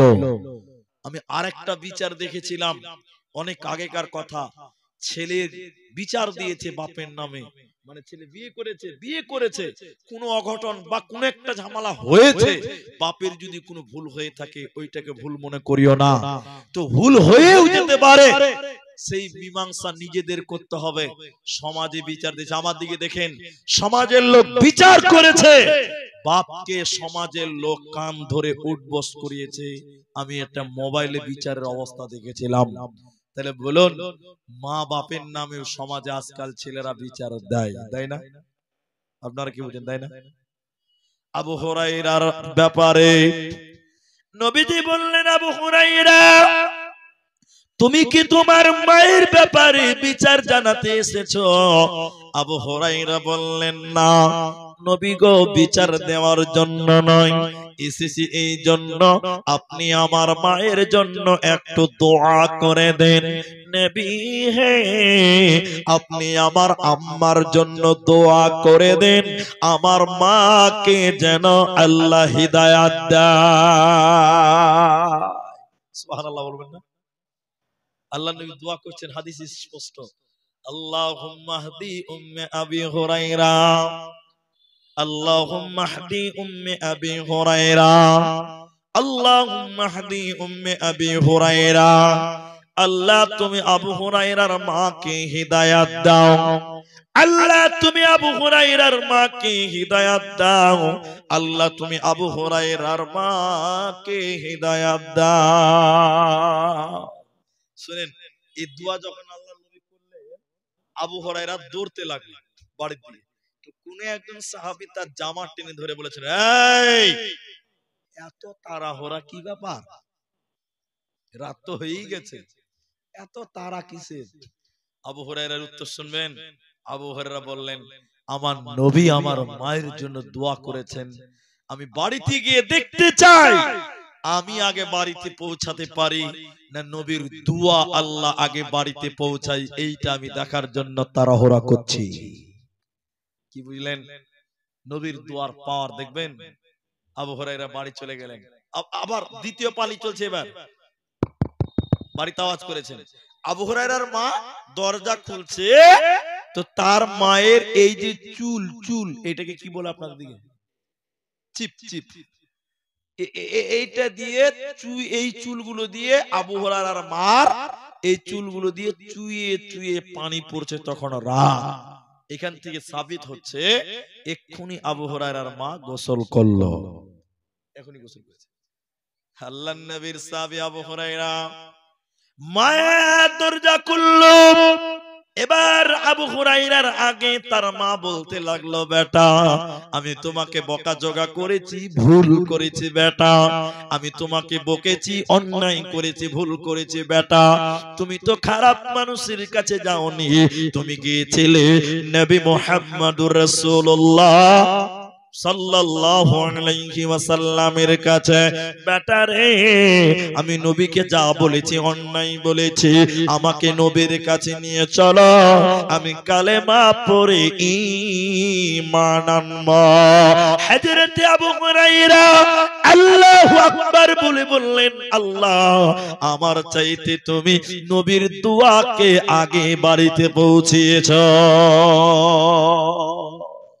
সুবহানাল্লাহ। হেদায়েতের জন্য আমরা কি করতে পারবো? দোয়া করতে পারবো, আল্লাহ তুমি হেদায়েত দাও, আল্লাহ তুমি হেদায়েত দাও, আল্লাহ তুমি হেদায়েত দাও। বাকিটা আল্লাহর কাছে। কার কাছে? তো একটা ঘটনা মাঝখানে মনে পড়লো তাই বলছি। আমাদের এক উস্তাদ শিক্ষক আমাদের পড়িয়েছেন, উনি গ্রামে মসজিদে খুতবা দিয়েছেন, ভালো করে বুঝেন। আচ্ছা আপনাদেরকে বলি, আমার কথা বুঝতে কোনো অসুবিধা হচ্ছে কি বলেন? আচ্ছা দেখেন, আমাদের উস্তাদ মসজিদে খুতবা দিল, গ্রামের মসজিদে, বড় মসজিদে। উনি বক্তব্য দিয়েছিলেন, আল্লাহ যা চাইবে তা হবে, আল্লাহ যা চাইবে না তা হবে। বুঝতে পারলেন? একটা লোক বলছে, তাহলে আমি নামাজ পড়ি না, আল্লাহ আমাকে পড়াই না, দোষ তো আমার নয়। কি মাসলা লাগিয়েছে দেখালাম, কথা বুঝতে পারেননি আপনারা? মুলবি বলছে যে আল্লাহ যা করা, আল্লাহ করালে হবে, আল্লাহ না করালে কিচ্ছু হবে না, আল্লাহ চাইলেই হবে, না চাইলে হবে না। তখন লোকটা বলছে আমি নামাজ পড়ি না, আজ থেকে পড়ি নেই, পড়বো না, আল্লাহ পড়াই তো পড়বো, নাহলে পড়বো না। তখন মুলি সাহেব কি বলছে, এদিকে দেখেন, এদিকে দেখেন। মুলি সাহেব তখন বলছে যে এই এই সব লোকজন জমা হয়ে গেছে রাস্তাতে। মুলি সাহেব এই ঠান্ডার দিন, শীতের দিন, ওর গলা থেকে মাফলারটা খোলো, মাফলার খোলো। তখন লোকটা বলছে এই কেউ মাফলারটা হাত দিবে না। তখন আমাদের মুলি বলছে এই তুই ঠেকাবি না, আল্লাহ ঠেকাবে, ঠেকবে না তো ঠেকবে না। কথা মনে হয় বুঝতে পারেন? আমাদের মুলি সাহেব বলছে এই ওর গলা থেকে মাফলার খোলো। দুটো ছেলেকে বলছে খোলো, যেই খুলতে গেছে তখন বলছে এই কেউ হাত দিবি না। তখন মুলি সাহেব বলছে আল্লাহ ঠেকাই তো ঠেকবে না তো ঠেকবে না, চুপচাপ দাঁড়িয়ে থাক। তোর আন্ডার প্যান্ট পর্যন্ত খুলবো আজকে, আল্লাহ ঠেকাই তো ঠেকবে। কথা মনে হয় বুঝতে পারেন না আপনারা? হেদায়েতের মালিক আল্লাহ, কিন্তু মানুষের সামনে আল্লাহ দুটো জিনিস দিয়েছে, একটা ভালো একটা মন্দ, আর একটা সবাইকে দিয়েছে, সেটার নাম বিবেক, জ্ঞান, বুদ্ধি, মেধা। আপনার সামনে ভালো মন্দ দুইটা, একটা মদ আর একটা দুধ, দুইটা দিয়েছে, আপনার বোঝার ক্ষমতা দিয়েছে, এটা ভালো এটা খারাপ। গোটা দুনিয়ার লোক জানে মদ খারাপ, দুধটা ভালো। আল্লাহ বলছেন দুইটি জিনিস দিয়েছি, একটা খারাপ একটা ভালো, তোমাদের দিয়েছি বিবেক, বিবেক দিয়ে তুমি দুটার মধ্যে যে কোনো একটা তুলতে পারো, তোমার ইখতিয়ার আছে, ইচ্ছা আছে, তোমার যা ইচ্ছা তাই করতে পারো। কেন? তোমার তো বিবেক আছে, আর যার বিবেক নাই তার নাম পাগল, পাগলের কোনো বিচার নাই, পাগল জাহান্নাম যাবে না। আল্লাহ এজন্য বলেছেন, নবী বলেছেন রুফিয়াল কালামু আন সালাতিন, তিন শ্রেণী মানুষের জন্য নবী বলেছেন আল্লাহ কলম গুটিয়ে নিয়েছেন, কলম তুলে নিয়েছেন। তার মধ্যে একজন পাগল, জ্ঞানহীন, যার জ্ঞান নাই, হতে পারে ঘুমন্ত ব্যক্তি, হতে পারে পাগল, ব্রেন শর্ট, এই রকম ব্যক্তি, ভালো মন্দ বুঝার ক্ষমতা নেই, এই জন্য তার কোনো বিচারও নাই, ওর কোনো হিসাবও নাই। তাহলে শেষবারের মতন আরেকবার সকলেই বলেন হেদায়েতের মালিক কে? বাড়ি পেলাম, গাড়ি পেল, নাড়ি পেল, সব পেল, কিন্তু মসজিদের দরজা যদি না পেল, ও কোনদিন কামিয়াব হতে পারে না। তাহলে আল্লাহর কাছে যেটা আমরা চাইবো, যেটা চাওয়ার আছে, সেটার নাম হলো ইহদিনাস সিরাতাল মুস্তাকিম। আয় আল্লাহ, তুমি আমাদের হিদায়াত দাও। কোন হিদায়াতটা দেবে আল্লাহ? সিরাতাল্লাযীনা আন'আমতা আলাইহিম, যাদের প্রতি তুমি রাজি ছিলে, সাহাবী, তাবেঈ, খোলাফায়ে রাশিদিন, নবী রাসূলদের রাস্তাটা তুমি আমাকে দাও। আর গুমরাহির রাস্তা, পথভ্রষ্টদের রাস্তাটা আল্লাহ তুমি আমাকে দিও না। এজন্য মুসলমান, তোমাদের যখন কিছু চাওয়ার ব্যাপার আসবে, তখন তোমরা চাইবে ইহদিনাস সিরাতাল মুস্তাকিম। এটা হাদিস আপনাদের দেখাবো। বর্তমান সময়ে সঠিক দিন পাওয়া খুব মুশকিল ভাই, খুব মুশকিল। কারণ ওইদিকে একটা আওয়াজ আসছে, ও ভান্ডারি, তো মনে হচ্ছে এটা অন্য গ্রামে বাজছে। তো যাই হোক, ওদেরটা ওরা করবে। এটা ভালো করেছে যে এইখানে মাইক গুজুর গুজুর করছেন না, এটা খুব ভালো করেছে। তা আমি যেটা আপনাদেরকে বলতে চাই সেটা শুনেন। আমাদের এখন ইসলাম ধর্মটা এত গোত্র, এত মত, এত বিভ্রান্তি, মানে এক একটা গ্রুপ তৈরি হয়ে হয়ে হয়ে ইসলামের সৌন্দর্য হারিয়ে গেছে। জি ভাই, কে বলে হানাফি, কে বলে শাফি, কে বলে মালিকি, কে বলে হাম্বলি, কে বলে ব্রেলি, কে বলে দেওবন্দি, কেউ বলে ফুরফুরা, কেউ বলে সারসিনা, কেউ বলে নকশবন্দি, কেউ বলে মুজাদ্দিদি। আরে এত মত, কোনটা যে নবী মোহাম্মদ অরিজিনাল খুঁজেই পাওয়া মুশকিল হয়ে গেছে। জি ভাই, কিন্তু হেদায়েতটা কত সুন্দর রাস্তা দেখবেন। আমার কাছে বোর্ড নাই, নাহলে আমি খাতা কলমে আপনাকে দেখিয়ে দিতাম, বোর্ডে লিখে বুঝিয়ে দিতাম। আপনারা আমার দিকে যদি চোখ মিলে দেখেন, একদম পেছনে তাকাবে না, ডান বাই নয়, আমার দিকে শুধু দেখেন, তাহলে বুঝাতে পারবো। আল্লাহর নবী মসজিদের বারান্দাতে একটা সুজা দাগ দিলেন, সুজা দাগ। এরপর ডান দিকে অনেকগুলো বাঁকা দাগ, মাঝখানে সুজা দাগ কটা? একটা। ডান দিকে বাঁকা করে অনেকগুলি দাগ, বাঁ দিকে অনেকগুলো বাঁকা করে দাগ। আমার দিকে দেখেন, আল্লাহর নবী এটাকে শাহাদাত বলা হয়। এই আঙ্গুলকে ওই মাঝখানে একটা দাগ, সুজা দাগ, এইরকম ওই দাগে হাত রাখলেন, এই আঙ্গুলটা রাখলেন, দেখে বললেন, সাহাবীরা, এই সুজা দাগ, এটা হলো আল্লাহর রাস্তা, সাবিলিল্লাহ, আল্লাহর রাস্তা, এটা হলো অরিজিনাল ইসলাম। আর ডানে বায়ে যত দাগ দেখছো, এগুলো পথভ্রষ্ট রাস্তা।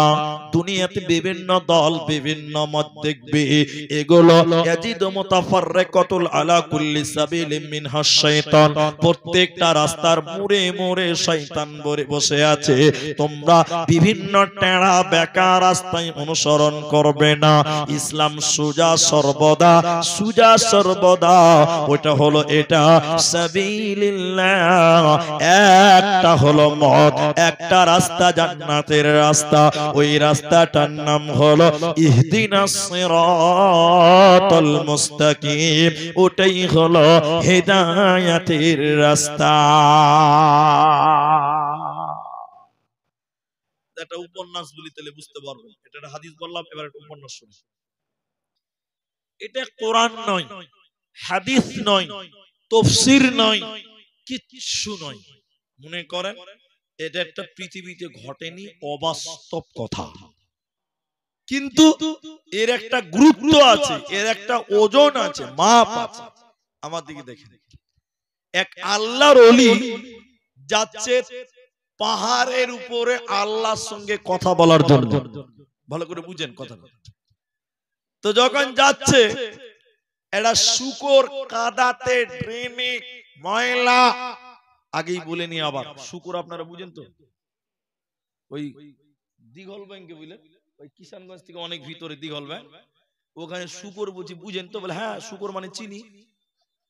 বুঝি শুকর মানে চিনি, তো মুশকিল। তো এক আল্লাহ, এটা হাদিস কোরআন নয়, এটা একটা বুঝাবার জন্য বলছি। এক আল্লাহর ওলি যাচ্ছিল আল্লাহর সঙ্গে দেখা করার জন্য।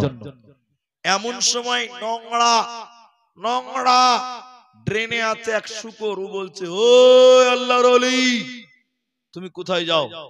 তা আল্লাহর ওলি বলছে, আমি আল্লাহর সঙ্গে কথা বলতে যাই। এটা আগেই বলছি, হাদিস কোরআন নয়। তো বলছে ঠিক আছে যাও। তো শূকর বলছে, আমার একটা প্রশ্ন আছে, আল্লাহকে করবে? তো আল্লাহর ওলি বলছে যে তোমার প্রশ্ন তো বলো, কি প্রশ্ন? শূকর তখন বলছে, তুমি আল্লাহকে বলিও যে আমি কি এমন অন্যায় করেছিলাম, আল্লাহ আমাকে শূকর বানিয়েছে, কাদাতে নোংরাতে ড্রেনে ময়লাতে আছি, আর তুমি কি ভালো কাজ করেছিলে, আল্লাহ তোমাকে মানুষ বানিয়ে তোমাকে আল্লাহর দোস্ত ওলি বানিয়েছে। এটা প্রশ্ন। এবার আল্লাহর ওলি চলে গেছে, আল্লাহর সঙ্গে কথা বলছে, যা বক্তব্য ছিল ওর সঙ্গে আল্লাহ সব সেরে নিয়েছে। এবার চলে আসছে, তখন আল্লাহ বলছেন, এই এই এই তো কেউ কিছু বলেনি, বলে আল্লাহ মাফ করেন। এটা শূকর প্রশ্ন করেছেন যে আল্লাহ ও কি পাপ করেছিল যে তোকে তুমি শূকর বানিয়েছো, আর আমি কি পাপ স্নিকি করেছিলাম যে আমাকে মানুষ বানিয়েছো? তা আল্লাহ বলছেন, এই ওকে যে বলবি আমার নাম সামাদ। সবাই আমার সঙ্গে বলেন আল্লাহুস সামাদ। আমার নাম সামাদ। আমি কাকে শূকর বানাবো, মানুষ বানাবো, ইঁদুর বানাবো, গরু বানাবো, কুকুর বানাবো, ওটা আমার ব্যক্তিগত ব্যাপার। এই ব্যাপারে যেন কেউ প্রশ্ন না করে, বলে দিবি নেক্সট টাইম প্রশ্ন করলে চামড়া তুলে নেওয়া হবে, ঠিক আছে?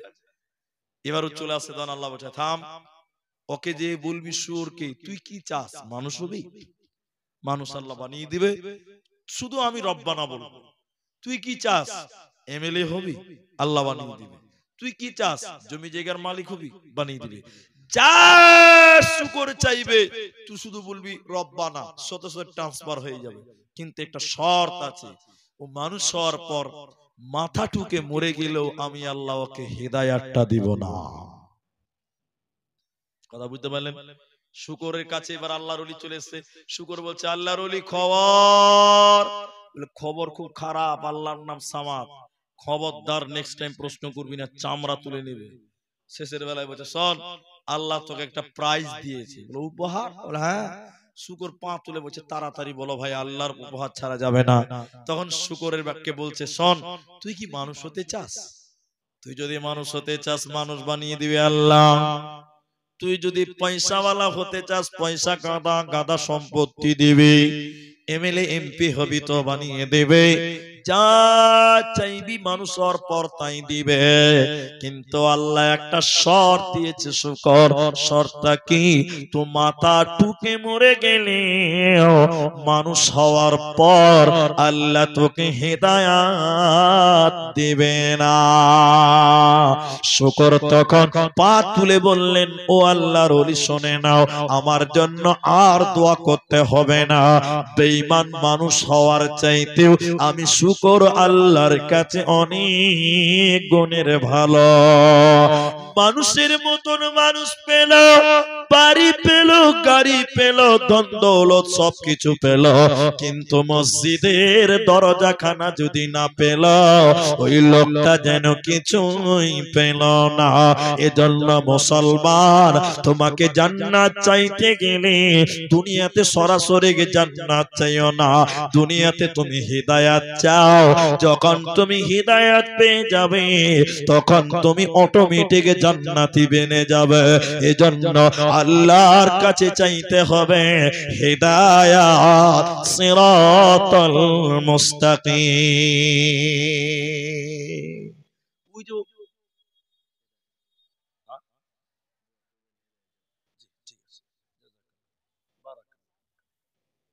তো আমি আপনাদেরকে বলি, ওই যে প্রথমে বলেছি আপনাদেরকে যে আমাদের বাঙালিরা মানে আরবি শুনলেই ভাবে কোরআন আর হাদিস,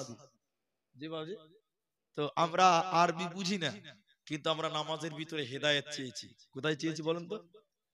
হেদায়েত। আমরা দুসাজদার মাঝে যে বৈঠক হয়, ওটাতে কি বলেন আপনারা? আল্লাহুম্মা গফিরলি ওয়ারহামনি ওয়াহদিনি ওয়াআফিনি ওয়ারযুকনি। কোথাও কোথাও ওয়াসবিরনি আছে, ফির আয়াতে শুনেলেন। আমার দিকে দেখেন, নামাজের ভিতরে আমরা আল্লাহর কাছে দোয়া করি, আল্লাহুম্মা গফিরলি, আল্লাহ আমাকে ক্ষমা করো, ওয়ারহামনি, আমাকে রহম করো, ওয়াহদিনি, আল্লাহ তুমি আমাকে হিদায়াত দাও। কখন কে কিভাবে হিদায়াত পাবে পৃথিবীর আমরা কেউ জানি না। চলেন তারিখের ঘটনার দিকে চলেন। নবীজির আরেকটা চাচার নাম ছিল আমির হামজা। আমির হামজা, সেই আমির হামজাকে শহীদ করা হয়েছিল। আমির হামজার কলিজা চাবিয়েছিল, রসুলের চাচার কলিজাকে চাবিয়েছিল। কেউ বলেছেন গলার মালা করেছিল। রসুলের চাচার কলিজা টুকরো টুকরো করে গলার মালা বানিয়েছিল। কেউ বলেছেন না, কাঁচা কলিজা চাবিয়েছিল। কে রসুলের চাচার কলিজা চাবালো? ওই লোকটার নাম ছিল হিন্দা, ওই মেয়েটার নাম ছিল হিন্দা। হিন্দা রসুলের চাচা, আমির হামজার চাচার, আমির হামজার চাচা, ওই চাচার কলিজা চাবিয়েছিল। কিন্তু ইতিহাস যদি দেখেন, আল্লাহ হিদায়াতের মালিক, সেই হিন্দাকে আল্লাহ হিদায়াত দিয়েছিল। শুধু হিদায়াত দেয়নি, সেই হিন্দাকে আল্লাহ রসুলের শাশুড়িতে পরিণত করেছিল। ইতিহাস রসুলের চাচার কলিজা চাবালো। আর একটা সময় দেখেন হিন্দাকে আল্লাহ হেদায়াত দিল। হেদায়াত দিল রসুলের আপন বানিয়ে দিল, রসুলের শাশুড়ি বানিয়ে দিল। বলুন সুবহানাল্লাহ। ইতিহাসটা শুনেন, তাইলে আপনি বুঝতে পারবেন কি করে শাশুড়ি হলো, কি করে হিদায়াত পেল। হিন্দা তখন মুশরিক কাফির, রসুলের চাচার কলিজা চাবালো। একদিন হিন্দা বাড়ির ভিতরে কাজ করছে। আমার দিকে দেখে, মেয়েরা দেখবেন যখন সময় পায় তখন ঘর গুছাগুছির কাজ করে, করে না? এরা কথা বলে না, করে না? করে। তো মেয়েটা হিন্দা বাড়ির পেছনে উল্টো দিকে তাকিয়ে ঘরের কাজ করছে। তখন তো ওদের পর্দা নাই, ওরা তো মুশরিক। হিন্দার স্বামীর বন্ধু বাড়িতে এসেছে, পর্দা নাই, খুঁজতে খুঁজতে বাড়িতে ঢুকে গেছে। হিন্দা জানে না যে তার স্বামীর দোস্ত বাড়িতে এসে। হিন্দা তো উল্টো দিকে তাকিয়ে কাজ করছে। তো হিন্দার স্বামীর বন্ধু ঘরের বন্ধু নাই, ও হিন্দার স্বামীর বন্ধু ঘর থেকে বাড়াচ্ছে। হিন্দা ঘরের ভিতরে আছে, জানি না যে তার স্বামীর দোস্ত এসছে। এমন সময় হিন্দার স্বামী বাড়িতে ঢুকছে। তাহলে সিচুয়েশনটা কি দাঁড়ালো? আমি বাড়িতে নাই, আমার বন্ধু আমার ঘর থেকে বাড়াচ্ছে, ওই ঘরে আমার স্ত্রী ঢুকে আছে, তাহলে সন্দেহ হবে। আপনারা বুঝতে পারছেন কথাটা? আমার সন্দেহটা হওয়াটাই স্বাভাবিক। হিন্দার স্বামী বলছে তুই খারাপ, তোকে রাখবো না, তুই আমার দোস্তের সঙ্গে সময় কাটাস, আমি থাকি না তখন। হিন্দা বলছে না আমি জানি না, আসলেই জানে না। এবার সে জামানায় জিন দিয়ে পরীক্ষা করা হতো, কবিরাজ ছিল, আমাদের মতন গাঁজাখোর কবিরাজ নয়, জিন দিয়ে। হিন্দার স্বামী, হিন্দার বাবা মা সবাই একত্রিত হয়ে একজন কবিরাজের কাছে গেল, জিনের মাধ্যমে দেখবে হিন্দা ভালো না নাপাক। এবার কবিরাজ চেক করে দেখলো জিনের মাধ্যমে যে হিন্দা পবিত্র, হিন্দা অপবিত্র নয়, বরং ভালো। হিন্দার স্বামীকে বললেন, ও হিন্দার স্বামী, তোমার বিবি ভালো, তোমার বিবি পবিত্র, সে জানে না যে তোমার দোস্ত তোমার ঘরে এসেছে। এরপরে ওই কবিরাজটা বলল, ও হিন্দার স্বামী রে, আমি আর একটা জিনিস দেখতে পাচ্ছি, সেটা কি তোমার বিবি হিন্দা একজন বীর যোদ্ধা সন্তানের মা হবে। হিন্দা স্বামী খুশি, বাপ, তাহলে আমি যোদ্ধার বাপ হব, স্ত্রী যদি মা হয় তো আমি বাপ হব। এবারে হিন্দা বলছে না, তোমার মতন কাপুরুষের কাছে থাকলে আমি বীর সন্তানের বাপ হতে পারো, মা হব না। কেন তুমি তো মিনিটে মিনিটে আমাকে সন্দেহ করো, বিশ্বাস করো না। এবার হিন্দা ওই তার স্বামীকে তালাক দিল। তালাক হওয়ার পর হিন্দার আবার যার সঙ্গে বিয়ে হয়েছিল তিনি কে? তিনার নাম ছিলেন আবু সুফিয়ান। হিন্দার স্বামী তালাক নিয়ে নিল। হিন্দার স্বামীর কাছ থেকে তালাক নিয়ে নেওয়ার পর এই হিন্দার যার সঙ্গে বিয়ে হলো তিনি হলেন আবু সুফিয়ান। আর আবু সুফিয়ানের ঔরসে হিন্দার গর্ভে যে বাচ্চাটা জন্ম নিয়েছিল তিনি হলেন ইমাম মুআবিয়া রাদিয়াল্লাহু তাআলা আনহু। বীর সন্তানের মা হয়ে গেল যে হিন্দা রাসূলের চাচার কলিজা চাবিয়েছিল। ইতিহাস দেখবেন আবু সুফিয়ানের একটা বেটি ছিল, তার নাম ছিল হাবিবা, উম্মে হাবিবা, আমাদের মা, নবীর বিবি। আবু সুফিয়ানের বেটি রাসূলের বিবি, তাহলে আবু সুফিয়ানটা কে হলো? রাসূলের শ্বশুর। আবু সুফিয়ান যদি রাসূলের শ্বশুর হয় তাহলে হিন্দাটা এখন আবু সুফিয়ানেরই স্ত্রী, তাহলে হিন্দাটা কে হবে? এক সময় রাসূলের চাচার কলিজা চিবালো, আরেক সময় দেখেন রাসূলের শাশুড়ি বেনে গেল, ঈমান আনলো। এজন্য আমরা সব সময় আল্লাহ বলছেন কোরআনে, না হে নবী তুমি চাইলেই হবে না, লাস্তা আলাইহিম বিমুসাইতির, তোমাকে দারোগা বানাই নাই, তুমি মানুষকে পিটে পিটে বকে বকে ঝামেলা করে ফাসাদ করে নয়, মানুষদেরকে বিনয়ের সঙ্গে বলো, ভদ্রতার সঙ্গে বলো, মলিন শালীন ভাষায় তুমি বলো, হিদায়াত দেওয়ার মালিক আমি আল্লাহ। সকলে আর একবার বলুন, হিদায়াতের মালিক কে? আল্লাহ। তুমি বলো, তুমি বলো, তুমি মানুষকে বুঝাও, বারবার বলো। হিদায়াত পাবে কিনা ওটা আমার ব্যাপার, ওটা আমি দিব, কিন্তু তোমাকে বলতে হবে, তুমি বলতে থাকো। বিশ্বনবী আবু জাহালের কাছে একবার দুবার নয়, তারিখের কিতাবে 450 বার নবীজি গিয়েছে, কিন্তু বন্ধুরা এতবার যাওয়ার পরেও আবু জাহালও কিন্তু হিদায়াত পায়নি, হিদায়াত সে গ্রহণ করে নাই।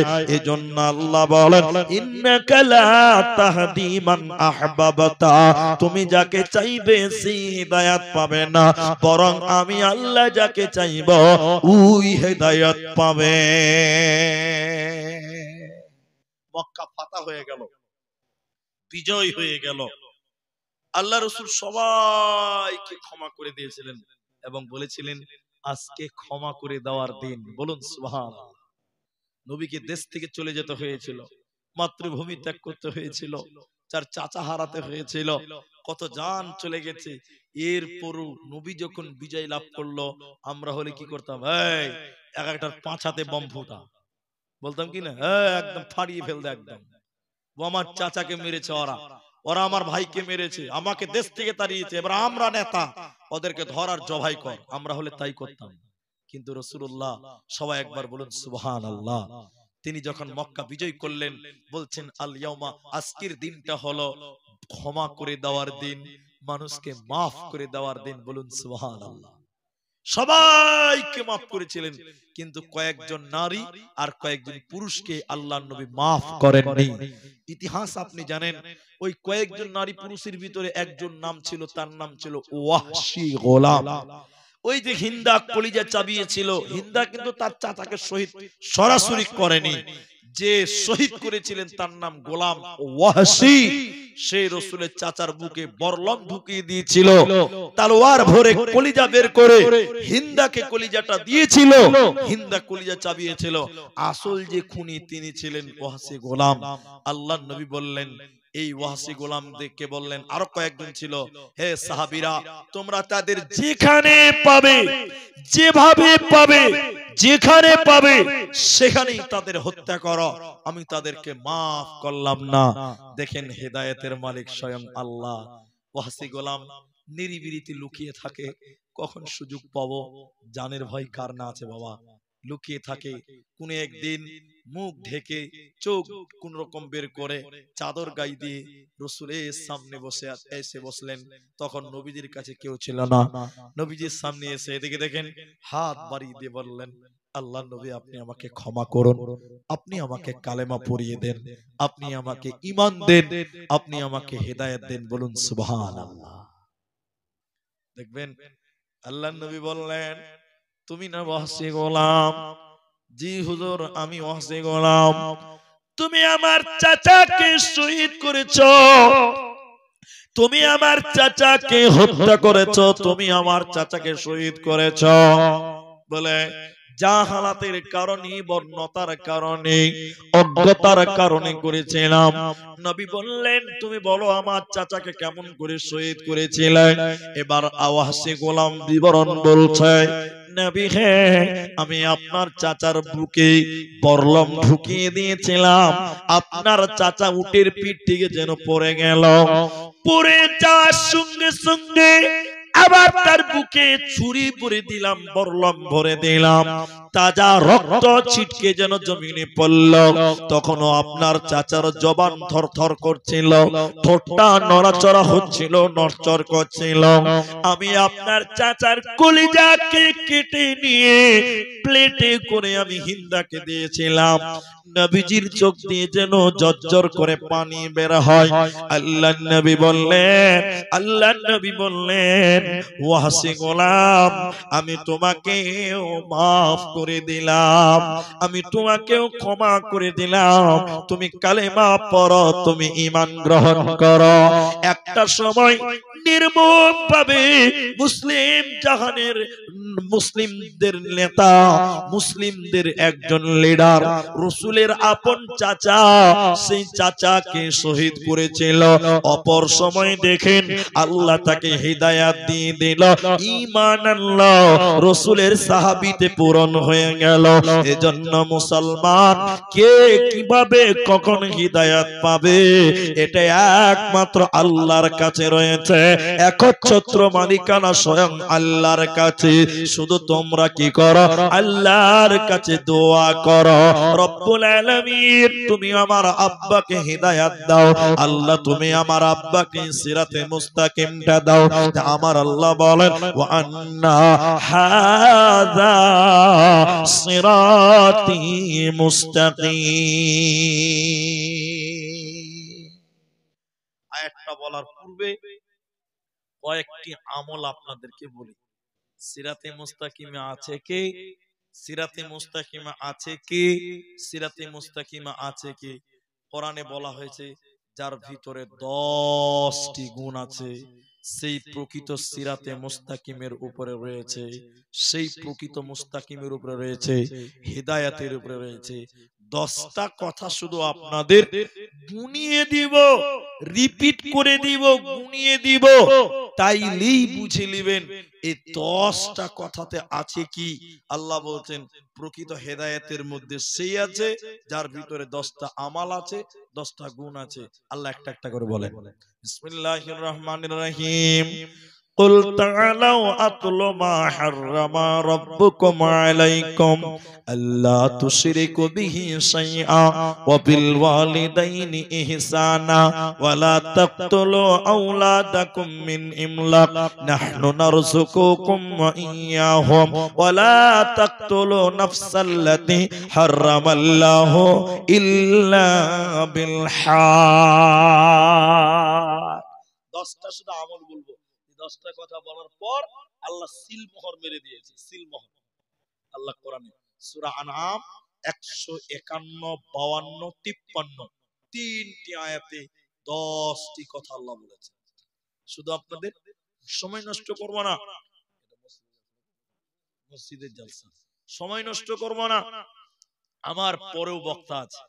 আপনি ভাববেন যে আব্দুর রহমান প্রধান বক্তা জালসা করছেন, না, এই জালসা ডেটটা যখন হয় তখন আমি এদেরকে বলেছিলাম ভাই আমার ডেট ফাঁকা নাই, তবে 28 তারিখে রাতে আমার ট্রেন আছে মালদা থেকে, যদি আমাকে 11টা 10:30টার মধ্যে ছাড়তে পারেন তাইলে আমি দাওয়াত নিতে পারবো।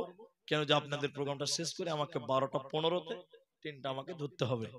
তো এখানকার কমিটির ছেলেরা খুব ভালো, ব্যবহার ভালো পেয়েছে, আলহামদুলিল্লাহ রাজি হয়েছে, যেমন কথা তেমন কাজ করেছে, কোনো নড়চড় করেনি, বরং 8:30টায় দেওয়ার কথা 8টায় দিয়েছে। তবে সময় আমাকে মাওলানা সাহেব 2.5 ঘন্টা শুনিয়েছে, তো 2 ঘন্টার বেশি কোথাও বলি না। তবে আজকে যেতে জালসা আমাকে আদায় করতে হবে, এদিক ওদিক 10 মিনিট এদিক ওদিক হতে পারে, কিন্তু আমরা 2 ঘন্টার বেশি কোনোদিন বলদি না বা বলতে পারি না। মানুষ তো, আমার গ্রামে আগামীকালকে জলসা, আমার নিজের গ্রামে, আমার নিজের গ্রামে জলসা, বক্তাদের সব দাওয়াত আমি করেছি, মানে আমার উপর একটা আলাদা চাপ আছে।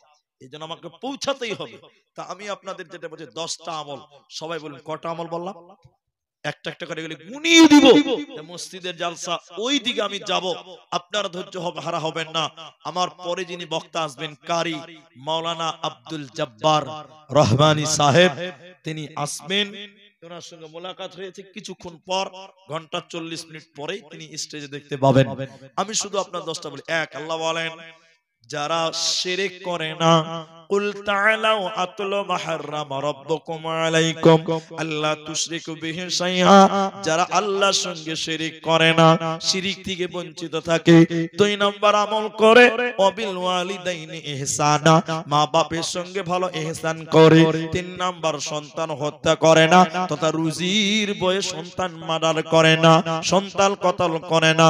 4 নাম্বার আল্লাহ বলেন ওয়ালা তাকরাবুল ফাওয়াহিসা মা জাহারা মিনহা ওয়া মা বাতান, প্রকাশ্যেও কিংবা গোপনে হোক ফাহিসা কাজের কাজেও যায় না।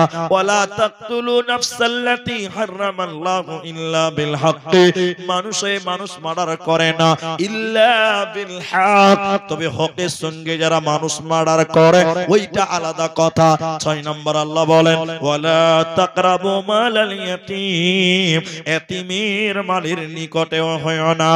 ওয়ালা তাকরাবু মালাল ইয়াতীমি ইল্লা বিল্লাতী হিয়া আহসান হাত্তা ইয়াবলুগা আশুদ্দাহু ওয়া আউফুল কাইলা ওয়াল মিজান।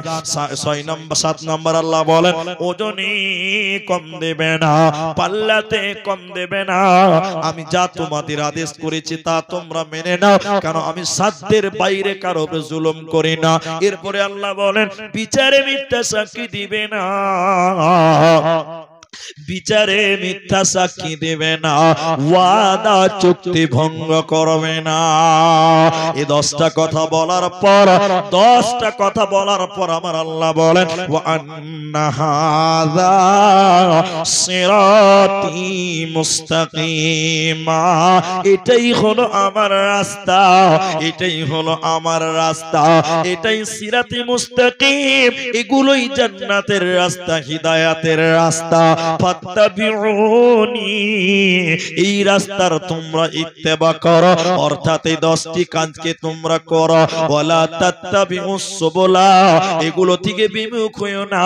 ফাতাফাররাকা বিকুম আন সাবিলি, তোমরা এই রাস্তাগুলো থেকে বিমুখ হবে না। হে তুলসিয়া ঘাটের মুসলমান, হরিশ্চন্দ্রপুরের মুসলমান, তাহলে কয়েকটা আদেশ কয়েকটা নিষেধ শিরক করবে না, সন্তান কতল করবে না, ফাহিসা কাজের কাছে যাবে না, মানুষ মার্ডার করবে না। আদেশ কি?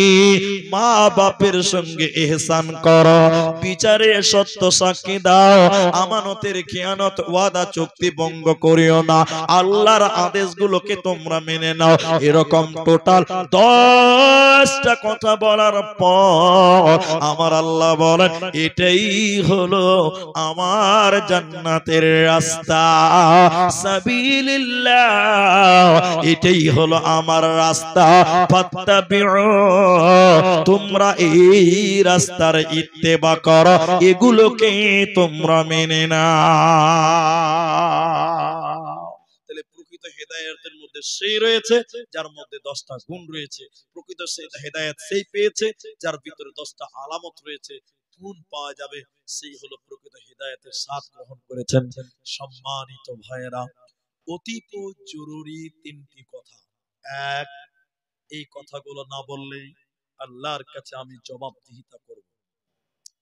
গত জুমাতে বক্তব্য রেখেছিলাম বিজাতিদের অনুসরণের ভয়াবহতা। আগামী 2-3 দিন পর রয়েছে 1 জানুয়ারি। আমাদের মুসলিম ছেলেরা সেই জানুয়ারিতে অনেকে পিকনিক খান, অনেকেই ডিজে গান, অনেক রকম আনন্দ ফুর্তি করে। আপনাদের করে কেউ মাথা হিলাইছে, কেউ হ্যাঁ বলছে, তো মুখটা খুলেন, মাথা হিলাইতে হবে না, করছে। আল্লাহু আকবার। আল্লাহ রাসূল বলেন মান তাশাব্বাহা বিকওমিন ফাহুয়া মিনহুম, যে জাতি যাকে অনুসরণ করে, যে যাকে অনুসরণ করে বিচার তার সঙ্গেই তার কিয়ামতের দিন হবে।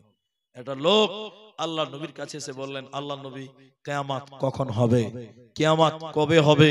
কখন হবে? নবী বললেন, তুমি কিয়ামতের জন্য কি প্রস্তুতি নিয়েছো বলো।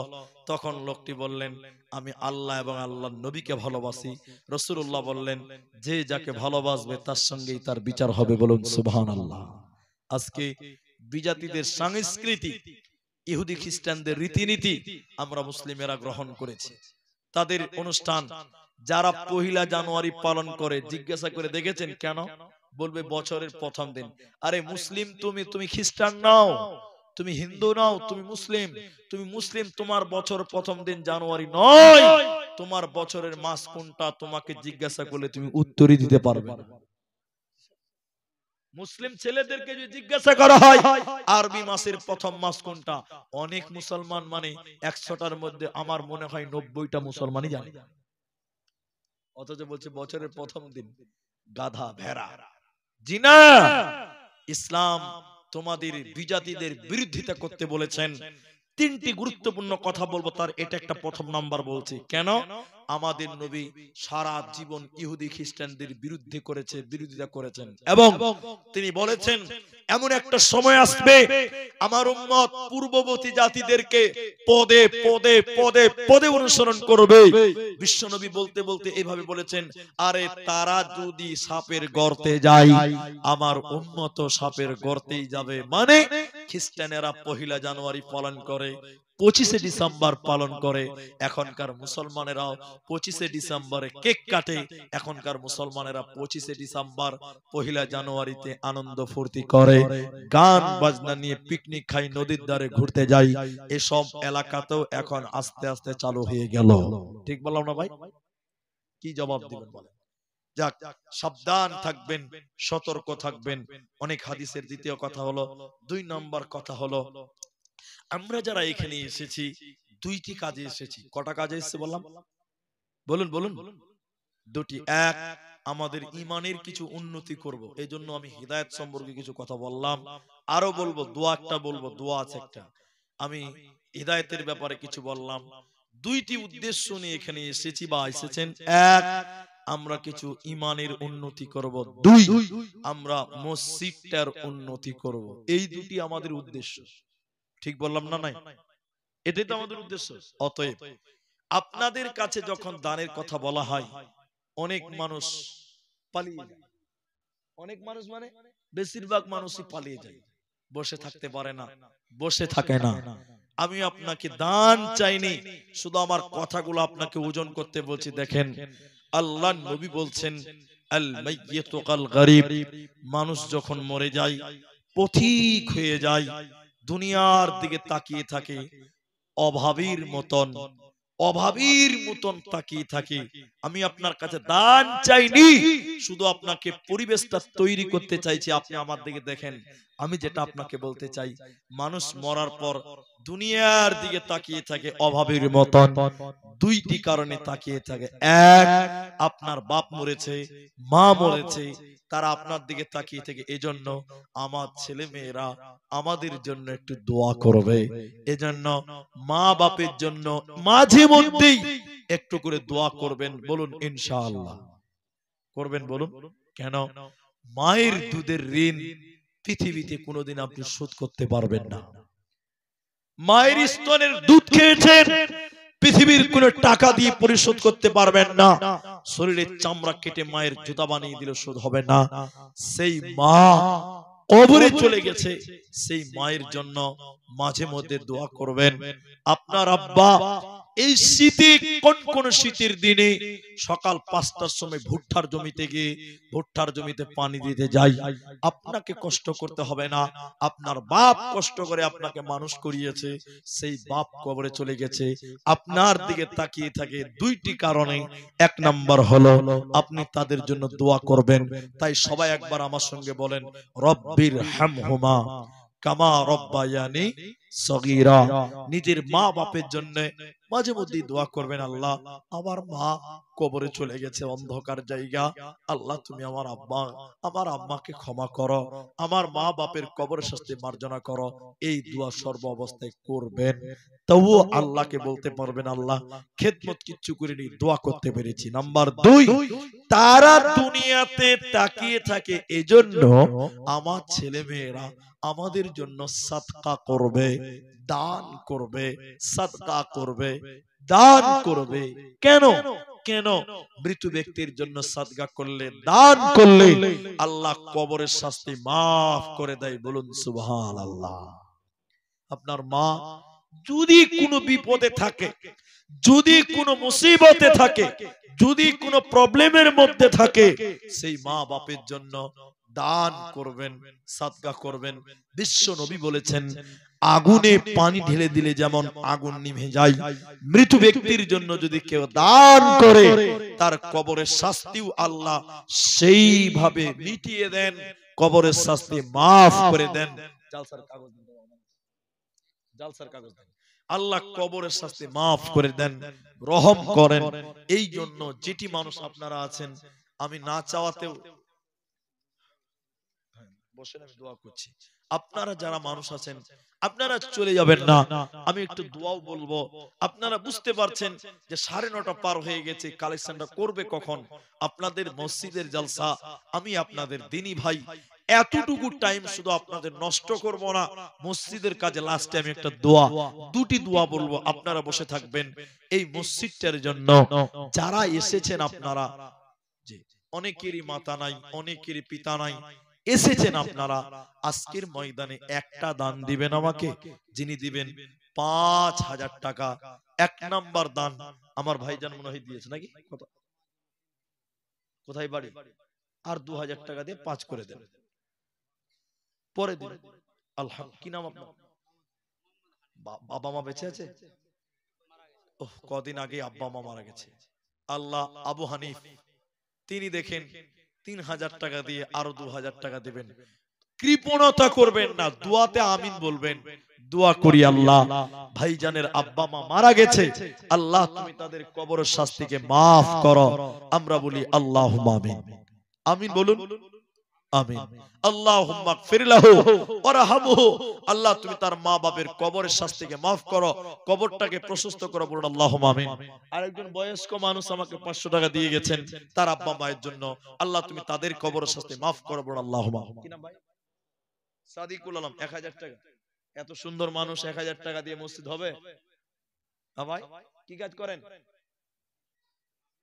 মাখনা, মাখনাতে তো অনেক কামাই। হাজি ভাই গতবার মাখনাতে লস হয়েছিল, এবার মাখনাতে তার 3 ডাবল লাভ করে নিয়েছে। 20 লাখ না, 20 লাখের ভিতরে দুটো শূন্য বাদ দিয়ে দেন। আলহামদুলিল্লাহ। তো 1000 টাকা নগদ, আর বাকিতে কত করুন বলেন? না, 5000 টাকা করেন, আল্লাহর রাস্তায় করেন। একজন 5000 দিয়েছেন, আপনি 2000 দিলেন, আর 3000 টাকা আপনার কাছে নেব। 5000 টাকা। নাম জানি কি বলেন ভাই? সাদিকুল।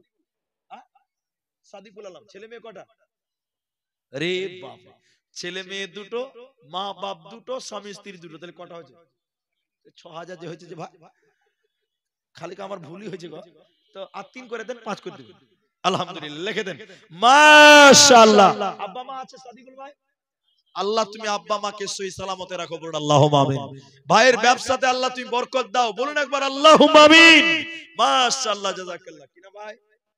সানাউল্লাহ, হাসান আলী। খুব ঠান্ডা লাগছে নাকি ভাই? তো মুখ ঢেকে আছে কেন বেটি ছেলের মতো? মাশাআল্লাহ। কি নাম ভাই? কোথায় বাড়ি? এখানেই বাড়ি? ও, ছেলে একটা প্রতিবন্ধী, ছেলের জন্য বাপ দিল 500 টাকা, আর 500 টাকা দেন, 1000 টাকা করে দেন। কি আছে মসজিদে জালসা, জালসা তো প্রতিদিন হবে না, জি বছরে একবার, আর 500 টাকা দেন। আলহামদুলিল্লাহ, ছেলেকে আল্লাহ তুমি প্রতিবন্ধী করেছো, আল্লাহ তুমি ডাক্তারের ডাক্তার, সার্জনের সার্জন, আল্লাহ তুমি তার ছেলেকে ভালো করো, আরোগ্য দান করো। বলুন আল্লাহুম্মা আমিন। বাপের জন্য, আমার বাপ মায়ের জন্য 100 টাকা দিয়েছে রব্বুল আলামিন, বাপ মায়ের কবর শাস্তি মাফ করো। মাশাআল্লাহ, 100 করে অনেকেই দিলেন। আমার ভাই দিয়ে দিলেন নগদে 1000 টাকা, তাহলে দুইজন হলো 5000 টাকা। আলহামদুলিল্লাহ। কি নাম ভাই? মাখনা ব্যবসা নাকি? কিসের ব্যবসা? বাইরে কাজ করো, কত আছে? আপনার ছেলে মেয়ে কটা? দুটো ছেলে। মেয়ে কটা? দুটোই ছেলে। দুটো ছেলে। তো এই ভাইজান 2000 টাকা দিয়েছেন, মা বাবা নাই তো, বিদেশে থাকেন, কাজ কাম করেন, তো 5000 টাকা করতে হবে। আপনাদের চেহারা দেখে মনে হচ্ছে 5000-এর পার্টি। আপনারা একটু হ্যাঁ না বলেন ভাই। এত সুন্দর গোলগান্ডা বেলগান্ডা একদম এরকম বডি বিল্ডার চেহারা, একদম সালমান খানের মতো না যে ভাই? তো ভাই আর 3 করে দিতে হবে। আলহামদুলিল্লাহ, নারে তাকবীর। ভাই জানেন নামটা জানে কি বললো? কি যেন নাম বললেন ভাই? আব্দুল বারী। একটু ওইদিকে যান, একটু ওইদিকে যান। আব্দুল বারী। দেখেন দুটোই বেটা, তাহলে আরেকটা বেটির দরকার আছে, আছে না বাবা? আছে। আল্লাহ তুমি তার ঘরে একটা একদম সুন্দর সুন্দরী একটা মেয়ে তুমি দিও। একবার বলুন আল্লাহুম্মা আমিন। আল্লাহুম্মা আকসির মালাহু ওয়ালাদাহু ওয়া তিলুমরাহু ওয়াগফির লাহু ওয়া বারিক লাহু ফিমা আতাইতাহু। আল্লাহ তুমি তার পরিবারে সুখ দাও, শান্তি দাও, রুজি রোজগারে বরকত দাও, মাল দৌলতে আল্লাহ বরকত দাও। রব্বুল আলামিন আব্দুল বারী তোমার বান্দা 5000 দান কবুল করিয়া নাও তুমি রহমান। আমি আব্দুর রহমান আল্লাহ দোয়া দিব কত, বিনিময় দিও প্রভু তোমার মনের মতো। আল্লাহুম্মা সাল্লি আলাইহি আল্লাহুম্মা বারিক আলাইহি আমিন আমিন আমিন। ভাই 3 জন হয়ে গেল 5000 টাকা, কিন্তু এতগুলো মানুষ নগদই হয়ে গেল আব্দুল বারী ভাই, মাশাআল্লাহ। কিন্তু এতগুলো মানুষ, আমার একটা কথা বলতে খুব ইচ্ছে করছে, তো ভয়ও লাগছে, তাও বলি। আমাদের নবীর পরে 3 জন খলিফা ছিল না 4 জন ছিল? খলিফা কটা? সবাই বলুন। এবার তাকবীর দেন, নারে তাকবীর। গলা তো ভোল্টেজ নাই নাকি ভাই? খালি পঞ্চায়েতের ভোট আসবে তখন সারের মতন তখন লাভ হবে, হ্যাঁ? কিন্তু আল্লাহর তাকবীর দিবে তো জোরে দিতে পারে না। ভাইজান আমাদের খলিফা নবীর পরে 4 জন, সবাই বলুন কয়জন? 4 জন, মাশাআল্লাহ। তো 3 জন হয়ে গেছে 5000 করে। আবু বকর, ওমর, আবু বকর, ওমর, ওসমান। আপনারা বুঝবেন না, বসে থাকেন। তাহলে আমাদের হলো কটা? খলিফা 4টা, আবু বকর, ওমর, আলী, উসমান। 3 জন হয়ে গেছে ভাই। তাহলে উসমানটাই বাকি থাকলো। ভাইজান 4 নাম্বার উসমানের মতন একটা লোক 5000 টাকা দিবেন, কেউ পারবেন না ভাই? আমি সময় নষ্ট করব না, আমি 10টার পরে আমি দুটো দোয়া শোনাবো আপনাদেরকে, দোয়ার তরজমা শুনিয়ে দিব ইনশাআল্লাহ। দামাকেও চলে যেতে হবে, আপনারা পরবর্তী বক্তা স্টেজে জানবেন। ভাই আমার 5000 টাকা 4 নাম্বার কি দিবেন? আপনি বাইরে থাকেন, রাজমিস্ত্রি কাজ করেন, আপনি মাখনার ব্যবসা করেন, ডাক্তার, মাস্টার, ব্যবসায়ী, কৃষক, যেই হন না কেন, 4 নাম্বার দেখেন আলী হয়ে গেল, ওমর হয়ে গেল, আবু বকর হয়ে গেল, থাকলো শুধুমাত্র উসমান। উসমানের মতন 4র্থ নাম্বার একটা দান 5000 টাকা আমি চাইছি আপনাদের কাছে। আর একটা ছোট্ট ছেলে দিল 100 টাকা। আরো কেউ কেউ দিয়েছিলেন 100 করে টাকা। ভাই আমার, যারা আপনারা 1000 টাকা দিবেন তারাও আসবেন, যারা 2000 দিবেন তারাও আসবেন, যারা 500 দিবেন তারাও আসবেন। আপনারা দানটা আমাকে দিয়ে সময়টা কাজে লাগান, কেন যে পরবর্তী বক্তা এসে আপনাদের কাছে দান চাইতে পারবে না, ও ঘন্টা খানিক ওয়াজ করার পর দান চাইবে। এজন্য আমার কাজটা আমাকেই করতে হবে আজকে। তাই আমি আপনাদের বলতে চাই, যারা 1000 টাকা দিবেন তারা কৃপণতা না করে উঠে আসেন। যারা 500 দিবেন নিজের মায়ের জন্য, নিজের বাবার জন্য, নিজের দাদি দাদুর জন্য, নিজের নানা নানির জন্য 1000 টাকা, 500 টাকা, 100 টাকা, 2000 টাকা, 5000 টাকা। আর মা বোনেরা, ওই যে রাস্তার ওই পারে মা বোনেরা বসে আছেন, আজকে এই তুলসিয়া ঘাট জামা মসজিদের জালসা, এই মসজিদটা এই গ্রামের শুধু নয়, বাইরের লোক নামাজ পড়তে এলে কেউ রুখতে পারবে না। আমার দিকে আমাকে 100 টাকা দিয়েছে, আচ্ছা দান আপনারা আমার দিকে দেন। যারা দেবেন ভাই আমার একটু উঠে আসেন, আপনারা মানে ধৈর্য হারা হবেন না। এবং আপনাদের কাছে আবেদন করি, একটা করে 1000 টাকা দেন, একটা করে 1000 টাকা। আপনারা যারা দেবেন নিয়ত করেছেন যে আমরা কিছু জলসা শুনবো আর মসজিদের কিছু উন্নতি হোক, সেই জন্য আমরা দিব। একটা করে 1000টা টাকা, 5টা লোক, একটা করে 1000টা টাকা, 5টা লোক,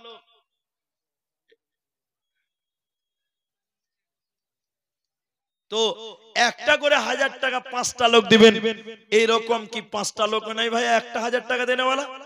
আল্লাহু আকবার। উঠেন, মসজিদটা আপনাদের, আল্লাহর ঘর, আপনাদের আবাদ করতে হবে। আল্লাহ বলছেন মসজিদ বানাবেন, মসজিদ নির্মাণ করবেন। দুনিয়াতে সবচেয়ে ফজিলত, সবচেয়ে বরকতময় জায়গাটার নাম হলো মাসাজিদ। তাই এই মসজিদটা আবাদের জন্য যারা যেটুকু পারবেন, একটা ছেলে দিলেও 200 টাকা, আল্লাহ তুমি তার দান কবুল মঞ্জুর করো। কি নাম বাবু তোমার? ফাহিম। মাশাআল্লাহ, ছোট ছেলে ফাহিম 50 টাকা। জাযাকাল্লাহ, হাইয়াকাল্লাহ, বারাকাল্লাহ, আল্লাহুম্মা আমিন, আমিন আমিন। ফাহিম নামে দেখো দিল 50 টাকা দান, কবুল করিয়া নাও তুমি রহমান। ছোট ছেলে আরো একজন 200 দান, কবুল করিয়া নাও তুমি রহমান। আরো 200 দিল, নাম বলিল না। আল্লাহ তুমি এ দানিকে বিপদে ফেলো না, বিপদ আপদ হতে ও দাঁড়িয়ে নেবে, এই দান আল্লাহ তুমি কবুল করিবে। আমিন আমিন আমিন। কত টাকা কত পয়সা, গোলাম ইয়াজদানি কি কাজ করেন আপনি? কাজ করান ঠিকাদার? তো ঠিকাদার মানুষ 1000 টাকা কেন ভাই? আপনারা ইনসাফ বিচার করে দান করতে ভাই। গোলাম ইয়াজদানি ভাই, দানটা একটু বাড়াতে হবে। এটা কম হচ্ছে, ঠিকাদার মানুষ 1000 টাকা কম হচ্ছে না গো? খুব কম হচ্ছে। সব 5000 করে দিয়েছে, আপনি 5 না দিলে 5-এর অর্ধেক দিবে। জি, 5000ই পারবে। আর ঠিকাদার মানুষ 5000 পারবে না। কোথায় কাজ করান? বাইরে কোথায়? বেঙ্গালুরে। ওইটাই বলছি, বেঙ্গালুরে কাজ করায় গোলাম ইয়াজদানি ভাই। আল্লাহ যেন তার ব্যবসাতে কাজে বরকত দেয়, বলুন আল্লাহুম্মা আমিন। 1000 দিয়েছেন, আর কিছু আবদার করলাম, যদি কিছু পারা যায় তো, না হলে আর 1500 টাকা দিয়ে 5-এর অর্ধেকটা আপনি পূরণ করেন। মাশাআল্লাহ। কি নাম ভাই? আর 500 দিয়ে 1000 টাকা করেন ভাই, আর 500 টাকা দিয়ে 1000 করেন। আপনি হাবিবুর আব্দুল খাবির হোসেন, কি কাজ করেন আপনি ভাই? ঘর গৃহস্থী কাজ করেন। ছেলে মেয়ে কটা আপনার? 2টা। 500 টাকা দান কবুল করে বাক সুবহান। আমার ভাই আল্লাহ গোলাম ইয়াজদানি, আল্লাহ 2000 টাকা দান। কি নাম বাবা? নাসিমা আক্তার, ছোট ছেলে, আল্লাহ 50 টাকা দান কবুল করিয়া নাও তুমি রহমান। ওগো বাড়ি পাক রব তুমি হে রব্বানা, মাফ করে দিও তুমি জীবনের গুনাহ। কে দিয়েছে? আবু বাক্কার 500 টাকা। আর খেড়িয়া থেকে কেউ দিয়েছে 100 টাকা। আপনার নাম? আপনার নামই আবু বকর, তার 500 টাকা দিয়ে 1000 টাকা দেন। দেন একটা 1000 টাকা করে। আল্লাহ দেখেন, একটা 1000 টাকা মসজিদে জলসা। মায়ের জন্য বেনামিতে দেখেন আলহামদুলিল্লাহ 1000 টাকা। তাহলে 1000 টাকা দুইজন হলো, আর একজন দিলে 2000 টাকা গোলাম ইয়াজদানি। মাশাআল্লাহ, জাযাকাল্লাহ, বারাকাল্লাহ। আচ্ছা, মা বোনেরা কোথায়? মা বোনদের দান পাঠান। বেনামিতে দেখেন মায়েদের কাছ থেকে 500 টাকা এবং একটা গলার মালা, চাঁদির মালা দান করেছেন। মাশাআল্লাহ। বেনামিতে 150 টাকা। জাযাকাল্লাহ, বারাকাল্লাহ। অসুস্থ আছে, অসহায় বাচ্চা আছে, গল্লা গো, পার জন্য 500 টাকা দান করেছে মাওলা। আরেকজন দিয়েছে আল্লাহ বেনামিতে 500 টাকা দান কবুল করিয়ে নাও তুমি রহমান। মাশাআল্লাহ, জাযাকাল্লাহ, বারাকাল্লাহ। আরো 500 তো দিল, নাম বলিল না। আল্লাহ তুমি এ দানিকে, দুদিন মারা গেছে, আব্বা মা মারা গেছে, দেখেন 500 টাকা দান করে। এই গ্রামে বাড়ি ভাই? অন্য গ্রাম, ঠিক আছে। ভিন্ন গ্রাম থেকে আল্লাহ গো, বাপ মা মারা গেছে, আল্লাহুম্মা গফিরলাহু ওয়ারহামহু। আল্লাহ তুমি তার আব্বা মায়ের কবরের শাস্তি থেকে মাফ করো। আল্লাহ তুমি তার মা বাপের কবরটাকে নূরে মনোয়ার করো। মা বাপের জীবনের গুনাহকে মাফ করো আল্লাহ।